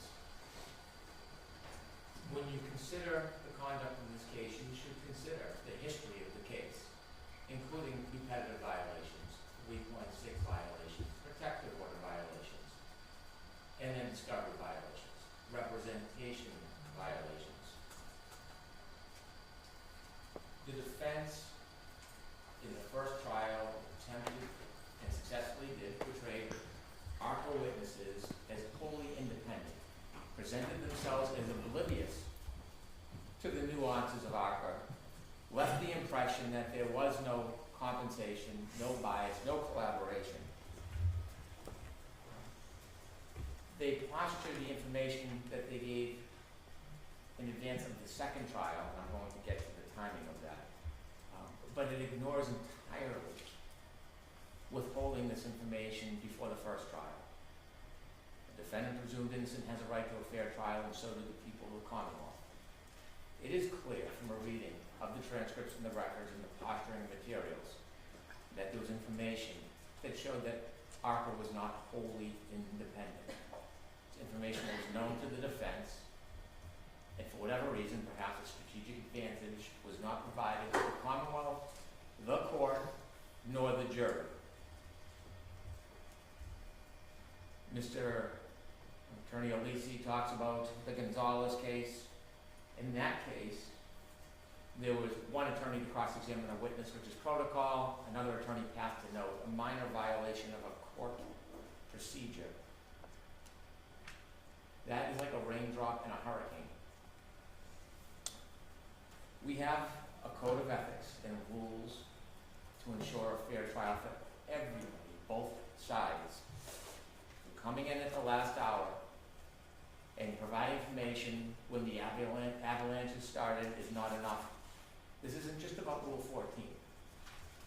My effort with the ARCA witnesses from the beginning, and I've been clear and consistent, is not to preclude them. It is to get fair discovery that we're entitled to. I did not know before a few weeks ago what the defense had known. I did not know that there was conversations and efforts made between them, and then inevitably compensation paid. I didn't know that, but I certainly suspected it. I saw Your Honor's questions before voir dire, during voir dire, after voir dire. I remember the conversations sidebar. And those questions were right to the point. And when we were sidebar, I specifically mentioned, I don't know, a voir dire is inconsequential. I don't know what to ask. I can't send them back home to get their records or their emails or any billing. All of that was denounced. All of that was portrayed as baseless. But the court had questions. I had many of the same questions. It is not a surprise that we start to scratch off the tip of the iceberg. It is not complete. There is a murky relationship between the defense and the United States Attorney's Office relative to these ARCA witnesses, and there is a very unclear relationship as we stand here right now between the history of interaction between the defense and these ARCA witnesses. You can see from the emails, while there is some information provided, there are gaps. There are enormous gaps in time. The pause moment on March 24th and then reinitiating on May 5th, where ARCA is actually billing the defense for their works before the voir dire. There had to have been communication between that time that rekindled this relationship. There are two requests that are mentioned in the emails. We didn't get all of those responses. And so we do not have an affidavit from either counsel or any of the counsels. We did not hear a word from any of them. According to Mr. Lisi, what you should do, what the court should do, is go to the federal government and ask So questions. just to be clear, I am not having ex-parte communications with anyone about this case. So I'm totally rejecting your request that I do that, Mr. Lisi. It wasn't a request, Your Honor. You suggested that I called. No, I said if Your Honor wanted to do that. I didn't suggest that Your Honor. I'll move on, but the point is, it is not incumbent on the court to provide the proof that the defense was given the opportunity to bring in today to clarify the record. Instead, it is the typical 101, blame everybody but themselves. There's no acknowledgement. There's no contrition. And there's no confidence that we are going to get all the materials that we're entitled to. To suggest that ARCA's position did not change, it did change. Their opinions did change by the time they reached trial. It is not that the defense brought out that there was an expert in lighting or crashes happen at night. It is the bias, the relationship that is critical, and that was hidden from the court, the Commonwealth, and the jury. It is the bias and the leaning towards one side that was not disclosed. It doesn't help the first trial to disclose it last week or 10 days ago. So let me offer a quick history. It is true, when I first spoke to the court, I believed the documents provided by the federal government, and I did correct that record as soon as I learned before court ended for the day. January 30th, 2025, the United States Attorney's Office responded to one of my two requests. They provided billing, including ARCA billing.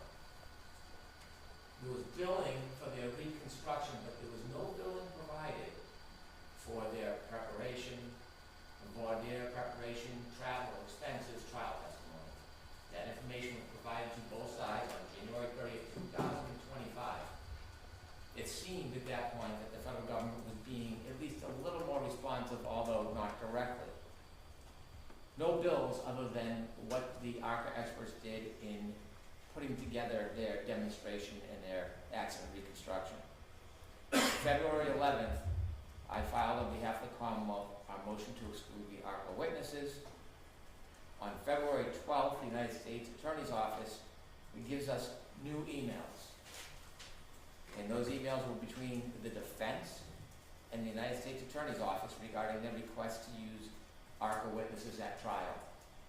It's not a surprise that on February 13th, on the heels of these more productive disclosures by the federal government, we then received the disclosures from the defense, which are the emails regarding conversations between Attorney Jackson and Dr. Wolf, and the invoice for billing. Now, I did misspeak, I corrected it, but it is not the source of that information, it is the substance of that information which is critical and relevant.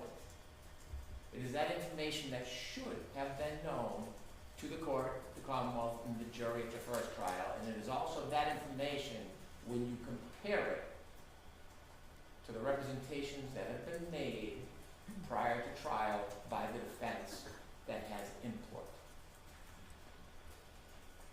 Before, and I'm not going to belabor this and go through the comments, most of them again, but it is important before I get to the representations.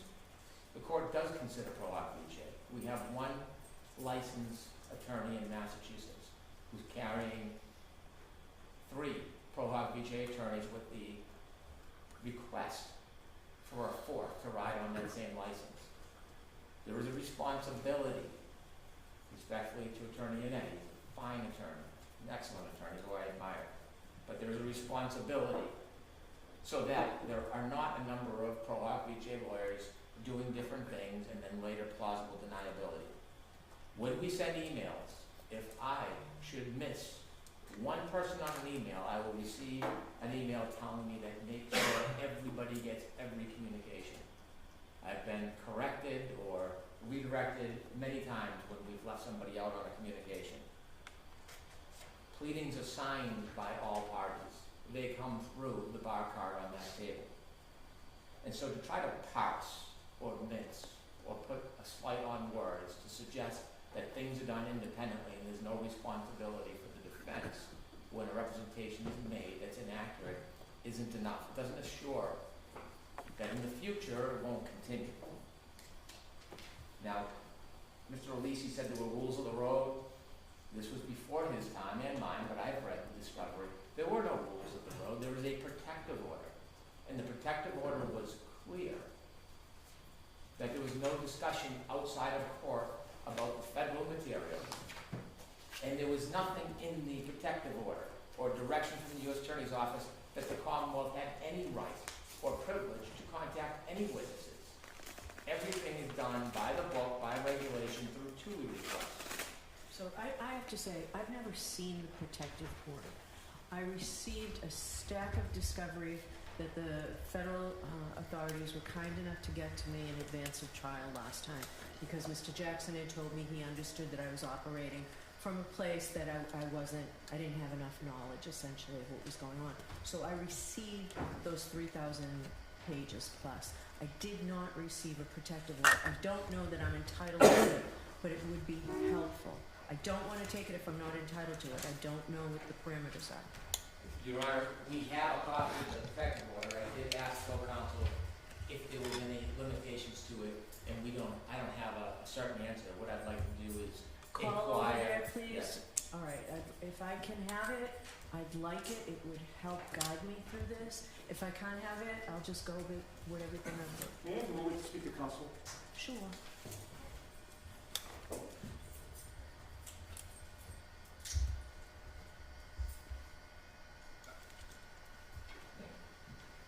Thank you, Mark. I'll need to call the United States Attorney's Office and get an answer from you. All right, I appreciate that.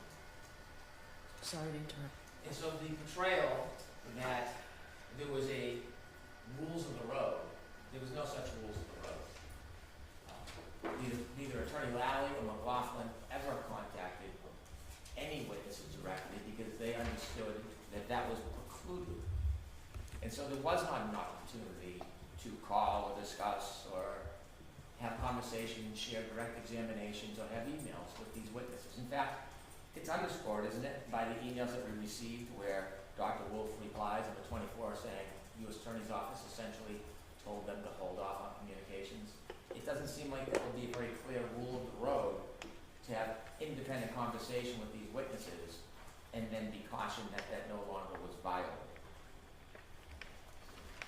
And so inevitably, it was the understanding that nobody would be speaking to the witnesses. And I did see in the transcript, in the voir dire, where it was asked, were you available to the Commonwealth? And the witness said yes. I don't know any basis whatsoever for the witness to suggest that there was any invitation to speak to them.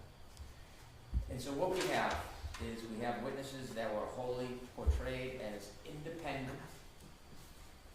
When we look at the testimony, it was represented many times in court, leaving the impression that the defense had no access and no special relationship with the ARCA witnesses. On June 5th, 2024, day 26 of trial. What date? Day 26 You of know trial. that, but what date? June 5th, 2024. Discussing scheduling and voir dire hearings, the defense said, I provided everything we have. I can't make up discovery. I mean, I got a report. And everybody in this group knows why I can't provide additional discovery for ARCA. Everybody knows they've got what I've got.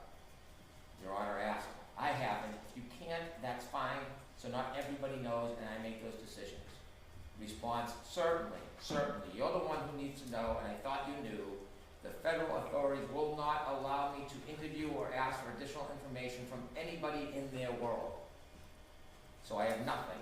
I've got a report. He's got the report. That's it. I'm going to start asking questions on the report. That's it. He can cross the report. So as many times as he says, I don't know what they're going to testify to. Yes, you do, because they're going to testify to the contents of the report. And those are definitely questions I'm going to ask, so I've got clean hands. All right, so you're reading from a transcript. As you know, there are dozens of transcripts. What's the volume number? There's Dave, I'm sorry. What's the volume number and the page number? Day 26 of trial, page 248 to 250. I will get a volume number for the court. That's okay. This seems to directly contradict the theory that Attorney Lisi has been promoting today of the rules of the road. This does not suggest that ARCA is open for business and private discussion and consultation and payment. It says the opposite. It says the opposite. The federal authorities will not allow me to interview or ask for additional information from anybody in their world, so I have nothing. And so this presentation today by Attorney Lisi, suggesting somehow that this was open and notorious, is not backed up by the defense attorneys themselves. The June 10th hearing, we've already been through it. I won't repeat it, but those comments are important.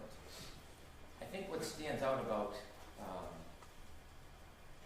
the prior hearings, and I say that I think that there's a murky relationship that we have not done more than scratch the surface of, is Your Honor may remember that the defense noticed 3 experts tonight, including Mr. Klein. When we get to June 10th, Your Honor is asking, regarding the 3 experts from ARCA, and this is June 10, 2024, trial transcript 28. Hold on one second, let me grab that.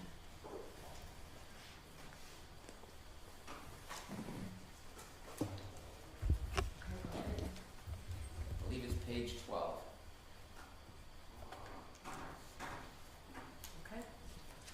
And you were asking about the 3 experts from ARCA. And you mentioned, notably, I can't tell who does what or what the basis of the opinion is. And when you look at the ARCA report, there's no delineation on which of the 3 experts did what in that report. You can't tell what role each of them played from the report. And so if we only had the report, we wouldn't know which of those experts to call. And so when you continued questioning, you were told, well, you said, so I'm to believe that the defense is calling 3 witnesses that you've never spoken to and putting them on the stand. And Mr. Yannetti said, that's essentially it. He gives some detail. As mentioned earlier, we've spoken to them only for the purposes of coordinating their testimony and background. The important point for this particular point is that the defense inevitably calls two witnesses, Mr. Wolf and Mr. Rentschler. And when they only call Mr. Wolf and Mr. Rentschler, there must be a reason why. Because you can't tell from the report who did what. They noticed 3 experts. So there must be conversations with somebody explaining the witness's role or why only 2 of those 3 witnesses are important for the defense.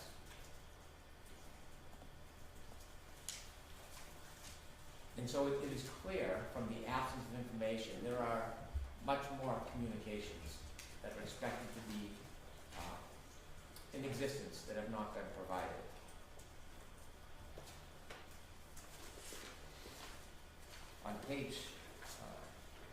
On June 18th, 2024,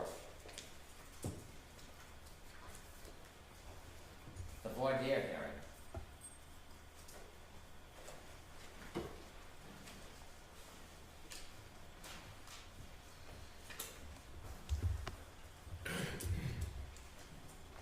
The court asks, well, I thought that you would help. I've got the transcript. What page are you on? Do you know? No, but I can. If it's just your notes, that's okay. I can pull it up.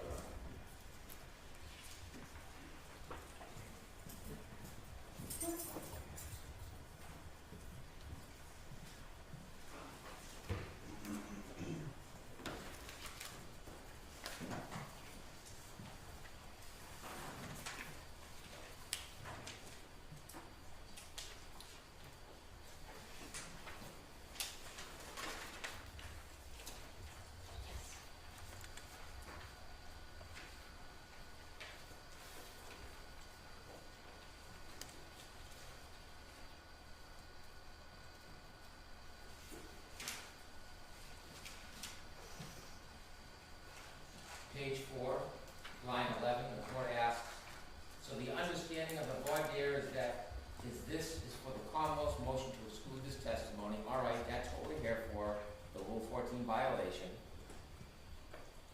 And Mr. Jackson says, is that the same with Dr. Wolf and Dr. Rentschler? And the court says, well, I thought that would help both of you. The Commonwealth has nothing on that, and you say you haven't been able to even talk to them at all about this case. And the answer is that's correct.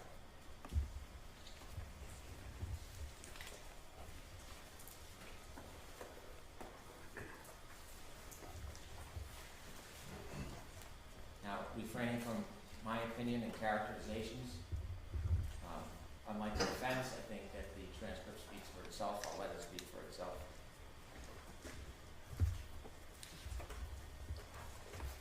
When we continue in the voir dire hearing, page 71.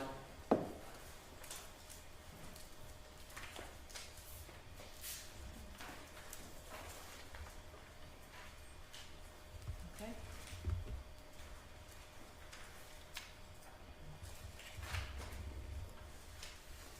Line 4, importantly, were you hired by the defense in this case? No, sir.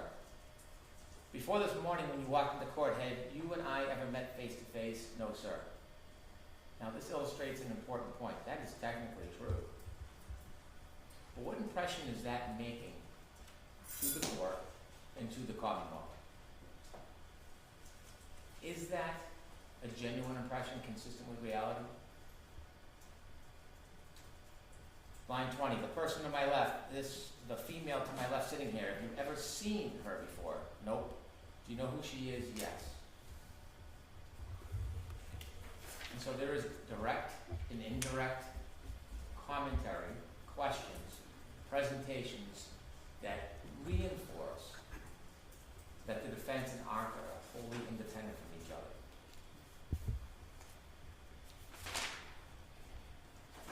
This is also consistent with their representations regarding payment. There are questions, voir dire, and at trial, about whether or not the witnesses were ever paid. It may be technically true they were not paid at the time they were asked the questions, but if there is an expectation of payment, it is a promise, reward, and inducement. It can show bias. There's nothing wrong with paying an expert. There's nothing wrong with going over a direct examination with an expert. There is nothing wrong with talking about particular questions with an expert.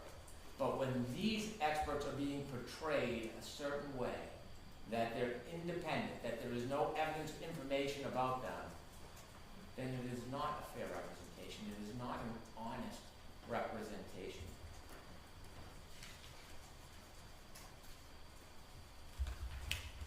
Now, it wasn't until Your Honor asked today that we even knew that the defense paid this bill.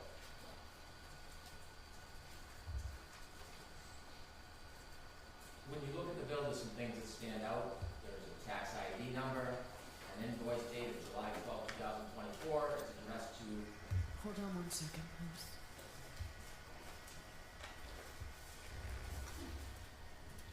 Okay. It's addressed to Attorney Jackson.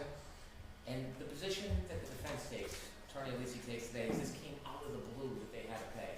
Apparently, everybody in the know knew the defense was paying for this expert, other than the defense. ARCA experts knew. Dr. Wolf knew. Dr. Rentschler apparently knew. The federal government knew.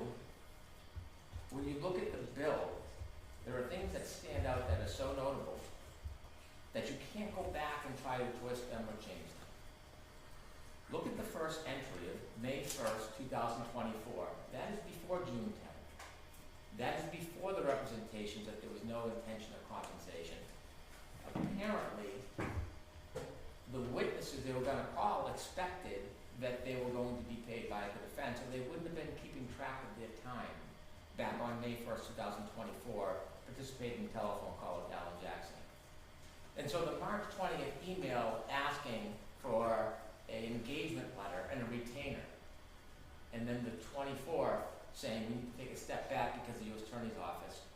22nd and 24th. There is obviously more communications because the relationship re-engages at least on or before May 1st, 2024, and these witnesses understand that they're going to be paid by the defense.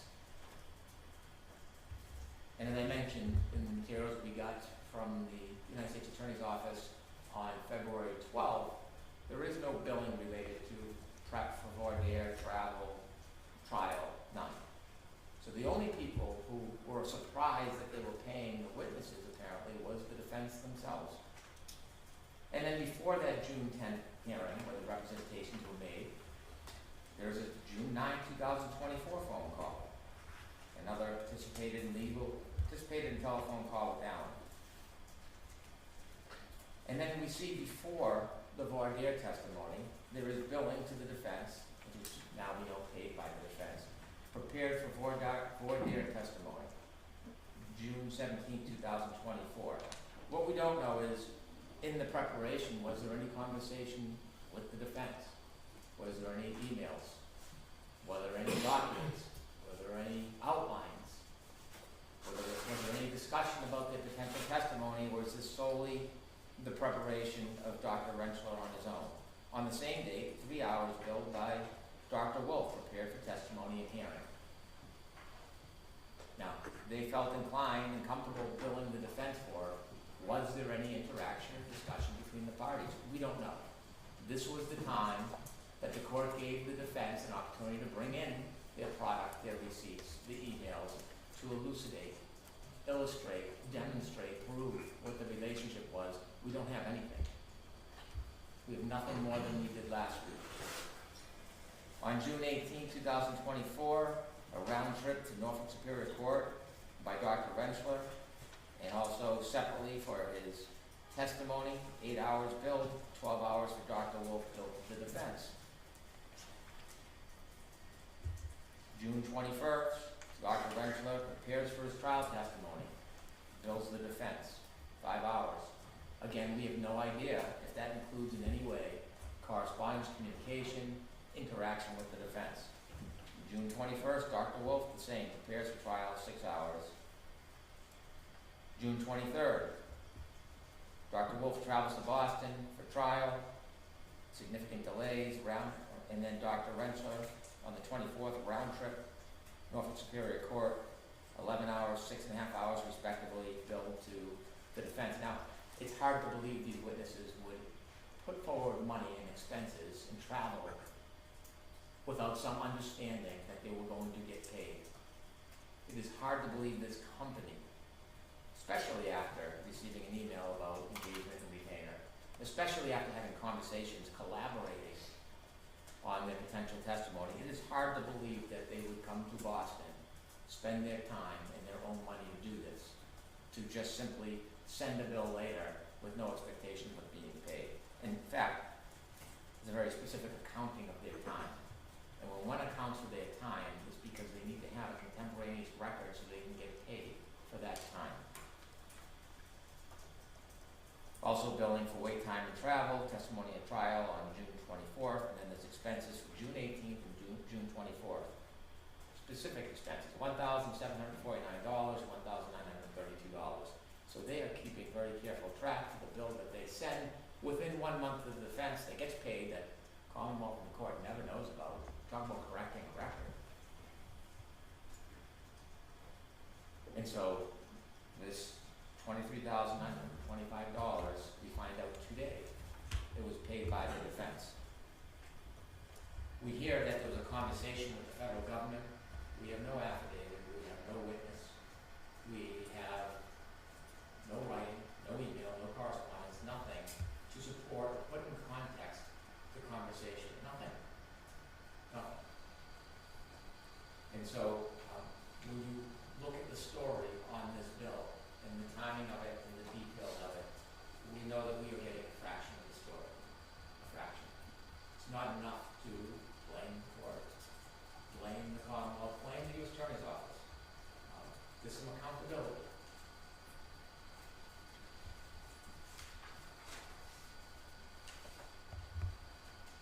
In addition, when we look at the totality of representations made in court, we also, at some point, are going to address the Commonwealth's position of violations of 3.6, separate motion. It's interesting that after the last court hearing, well-known reporter, very reputable reporter, Christine Rex, asks Mr. Jackson about paying the bill. And what I'd suggest, more 3.6 activity. Quote, no, of course not. That was the position last week.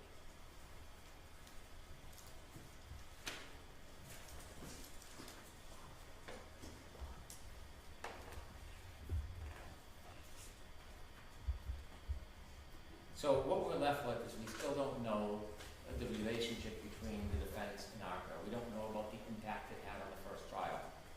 There has been these multiple representations that ARCA was independent, they had their opinions, and they were exculpatory. ARCA's opinions changed. There were 4 opinions.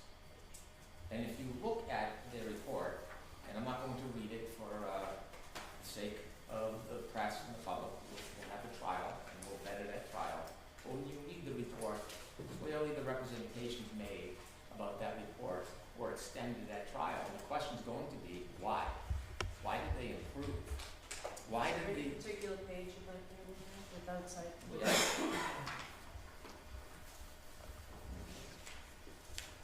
If you look at the first page. Yes. Yeah, You don't have to read any of it, you just tell me what paragraph.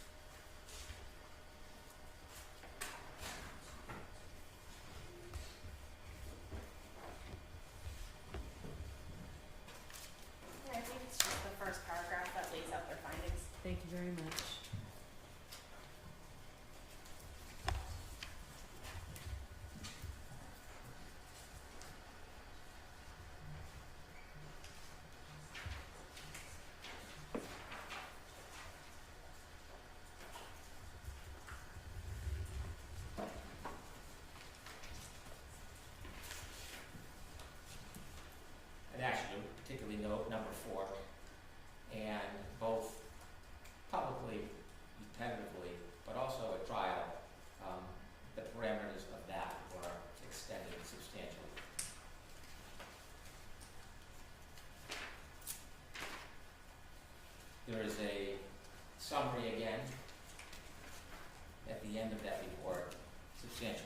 same thing. If you look at the last page, which is signed by all three of the experts, Mr. Wolf, Mr. Renshaw, and Mr. Klein, says essentially the same thing.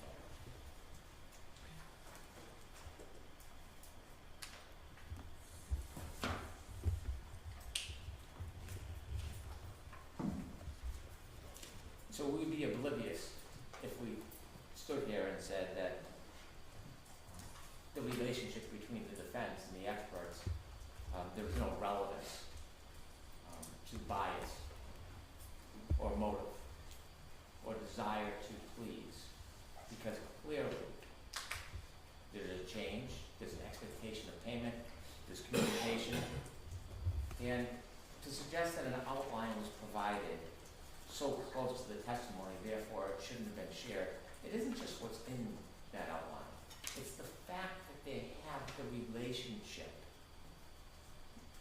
Attorney Jackson may have brought out that accidents happen often at night. It's not the point. The point that the ARCA witness is willing to forego that information as a benefit to the defense. That is the heart of what is missing and what is hidden. And so there are a number of instances, 3 of them, in the outline where the ARCA clearly is trying to accommodate the defense.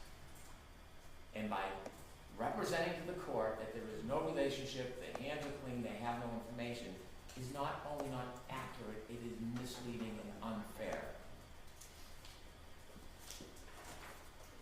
So we know there is more. The question is, will we get it before trial? I have another TUI letter going out this week. I don't know how long it will take to respond to it, and the TUI letter is not going to be thorough and complete. It's just not the way TUI works. And so we are in the same spot. Well, actually, we're in a better spot. We know now about the relationship. We know about the potential bias. We know about the payments, but we don't know the full scope of it. And so we are entitled to that information. We don't know what conversations, communications the defense had with the ARC experts that the federal government doesn't know about.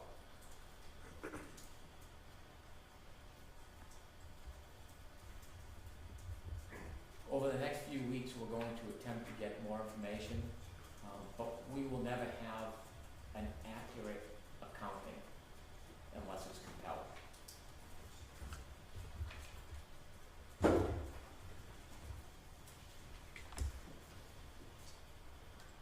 Your Honor has mentioned the sidebar, Which one? the most recent one. Okay.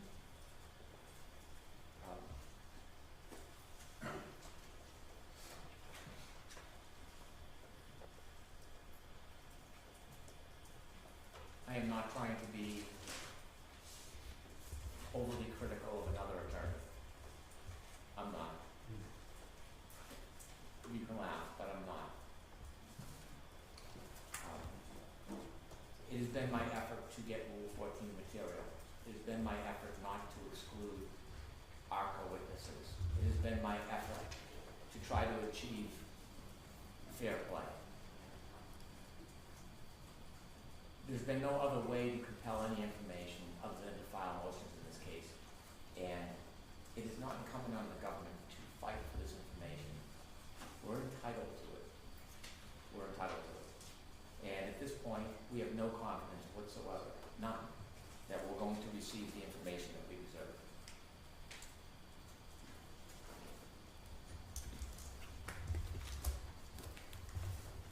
All right, thank you.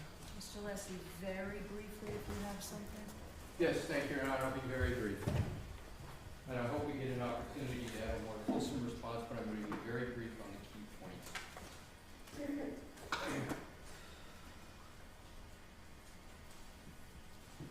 Attorney Brennan focused a lot on the invoice. As I said, I work with experts all the time. The experts keep track of time. They had historically been paid by the government. There's another completely rational, more probable explanation that they have been retained by the government. They were being paid by the government. They maybe at a certain point didn't know who was going to pay their bills because they turned out they were going to be providing testimony. That is a whole different issue, what they expected, to be paid and by whom from what the defense expected. So two things can be true. It can be at some point they thought they were going to get paid, but up to that point they were being paid by the government. And the entries, all that Mr. Brennan went through, particularly the early ones, there is zero evidence before the court on any basis that they expected on those dates of those entries that they were going to be paid by the defense. And it's very important because Attorney Brennan spent most of his time on that invoice. With regard to the comment he made, and this is the problem when we don't have notice, like I provided a notebook so everybody could see it. We don't have some of the things that Mr. Brennan was referring to, but he referred to, of all things, Mr. Jackson's response to a reporter. We're here talking about communications to the court, but to be clear, the reporter asked, did you pay for testimony? Did you pay for testimony? Mr. Jackson, of course, said, no, I paid for their time. Did he say I paid for their time? Pardon me? Did he say I paid for their time? Mr. Jackson? I said the words, of course not. Did you pay these witnesses for their testimony? And I said, of course not. If the court were to ask me that question today, I would respond exactly the same way. All right, so you just told that I paid for their time. That No, was not said, right? That was not said, but I'm saying there's always some inference about being what he said that was said, but that was his response, that was it. But it was the premise of Attorney Brennan was what Mr. Jackson said to the reporter was different from what you've heard in court today, and it wasn't. It's important to be accurate. The other things that I'm going to go through quickly is it kept stating that there had to be a belief that they were going to be paid by the defense. There is no evidence whatsoever for that because it didn't exist. So now with regard quickly again to the other topics. Attorney Brennan talked about 3 witnesses, right? And he said he was, I believe I took it as clearly inferring 3 ARCA. Your Honor can go back to the transcript. It was Dr. Russell was the 3rd one. Oh, I thought it was the 3 ARCA people. I No. go back to the transcript. You can go back to the transcript. Earlier on, there was a discussion, way early on. Who is Mr. Klein? He was a 3rd ARCA expert that was involved for the government, right? And then he stopped, and we didn't retain him for testimony. Okay. And let me be clear on what I mean by retain. He didn't testify. It's been a long day. I understand. I'm trying to answer your question, Your Honor. I know, and I realize that you just said something that you want to explain. Go ahead and explain. Right. So what I'm saying is, in terms of, I'm going to take back the retain. The point is, there were originally 3 ARCA persons on the report that we got from the government, right? Rentschler, Wolf, and Klein. We only went forward with the testimony of Rentschler and Wolf. And that's what I want to come to, Your Honor. The whole emphasis was that the Commonwealth had no notice that we were going to use these experts. Your Honor, the voir dire was the notice. And my point was, I didn't say that there was no bias. What I said was, once you decide you're going to use an expert, right, you're going to be having them testify. Anybody could claim that that testimony is biased. But the point is, Your Honor, that the allegation that somehow mysteriously this 3rd person that was being discussed, and clearly the inference was that we were misrepresenting still about which ARCA witnesses because we weren't talking about the 3rd. The 3rd was Dr. Russell, and you'll see that in the transcript. Okay, but when I said you expect something, whatever I said, you expect me to believe that you are calling 3 witnesses whom you've never spoken to. When I had that discussion with Mr. Unetti, that's what I meant. Thank you for bringing that up, Your Honor. And that was just ARCA. That was nothing to do with Dr. Russell. But here's the important part. Attorney Brennan didn't read the rest of it. You're to believe... Okay, so where are we? Are we the June 10th? Yes, please, Your Honor. June 10th. That's exactly right. That's exactly right. It was June 10th. It's important. He stopped reading. Page 12. Yes, thank you. So on June 10th, so you're to believe, this is line 19, so I'm to believe that the defense is calling 3 witnesses that you've never spoken to and putting them on the stand here. Here's the response in its total. That's essentially it. We've spoken to them. So it's not like it wasn't disclosed there was a conversation. It was. We've spoken to them only for the purposes of coordination of their testimony and their background. We've not been able to interview them regarding their findings, which are outlined in detail in the reports.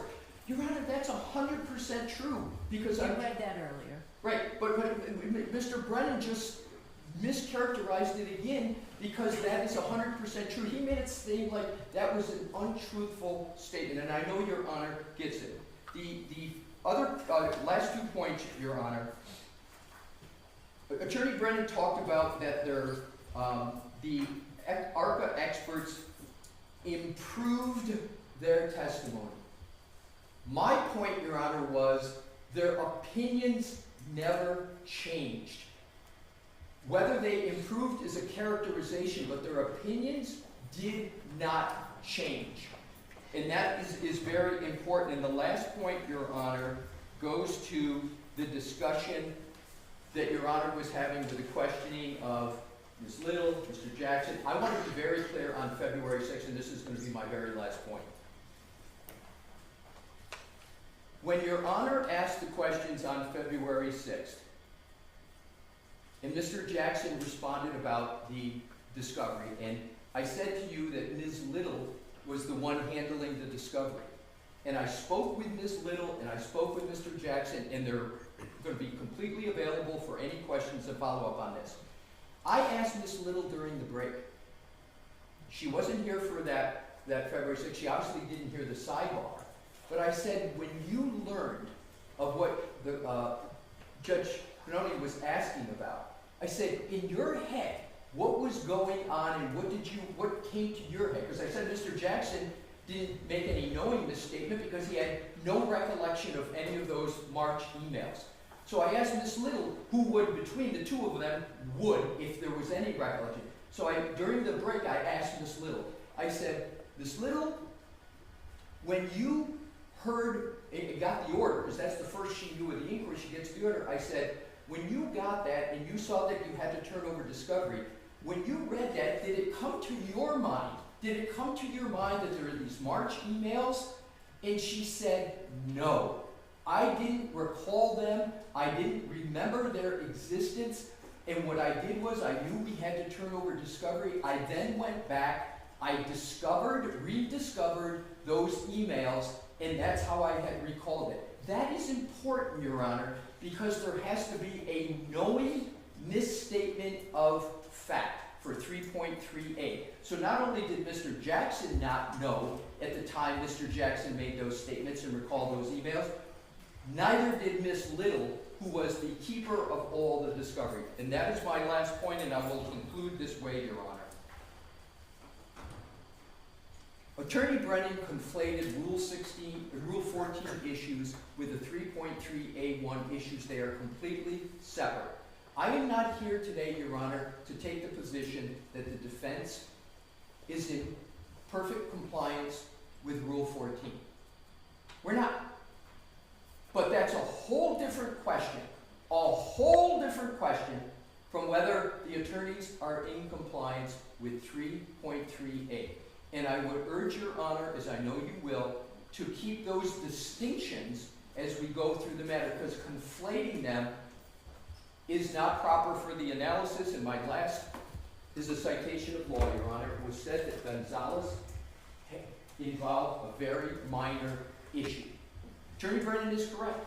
There was a minor issue in Gonzalez, but the Supreme Court went through those things that could rise to it, and I'm going to give you another cite, Your Honor, which is United States versus Diazzi, that involved a lot of serious issues with regard to conduct of counsel. They were not pro hoc vice, but it's 807 Fed 2nd 12 First Circuit 1986, where Your Honor can read it as to what were happening. The attorney's conduct was deplorable, and yet the court held that you could not disqualify them because of the Sixth Amendment.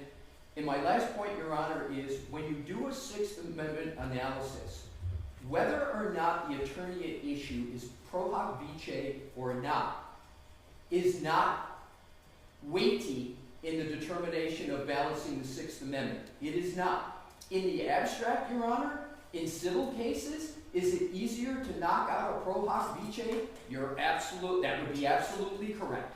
But when it comes to a criminal case where a defendant, their choice of counsel, that is a much different analysis with the Sixth Amendment.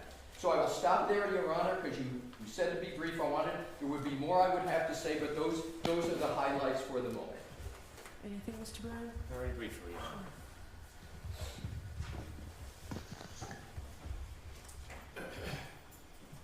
My arguments to the court have always been focused on Rule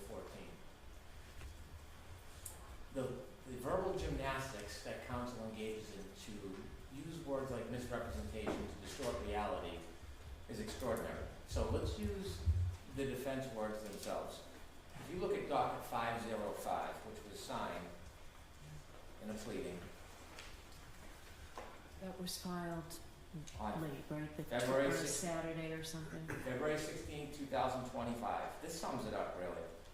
And this is signed by Attorney Jackson, Attorney Alisi, Attorney Manetti, certificate of service by Attorney Little. Was it signed by Ms. Little? It's not. Ms. Right? Little has only done the Maybe certificate of authored service. By, okay. She did not sign it. It was signed by Attorney Jackson, Alisi, and Yanetti. And this is the defendant Karen Reed's opposition to Commonwealth's motion to exclude employees of ARCA LLC. And here's the representation they made. Not my words, not a misstatement, not a distortion. This is their words. Now comes the defendant Karen Reed, Ms. Reed, and respectfully request that this honorable court deny the Commonwealth's motion to exclude the expert testimony of employees of ARCA LLC, namely Daniel Wolf, PhD, and Andrew Rentler, PhD. Here's the important part. The Commonwealth's motion to exclude these exculpatory expert witnesses who were not hired or paid for by the defense is not made in good faith and is a desperate and transparent attempt to keep exculpatory testimony of neutral expert witnesses from reaching the jury in this case. I know Attorney Alisi no longer likes the word retain, but that retain word has import. There's a reason he said it. Their words, their motion. This is no different than the tone of representations made February, last June, May, and before. Thank you. All right.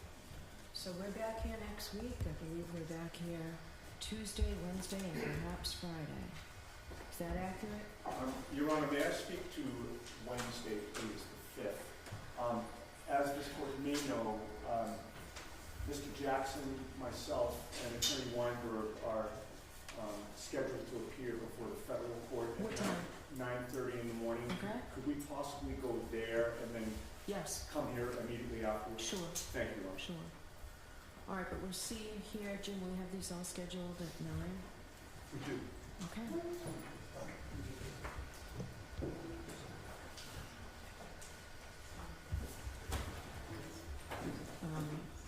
All right, so we'll see everybody here Tuesday at 9. We've blocked off the day for Tuesday, Wednesday, and of course I'll let you go to federal court first, and also Friday. All right, so we'll see you next week. What line, please?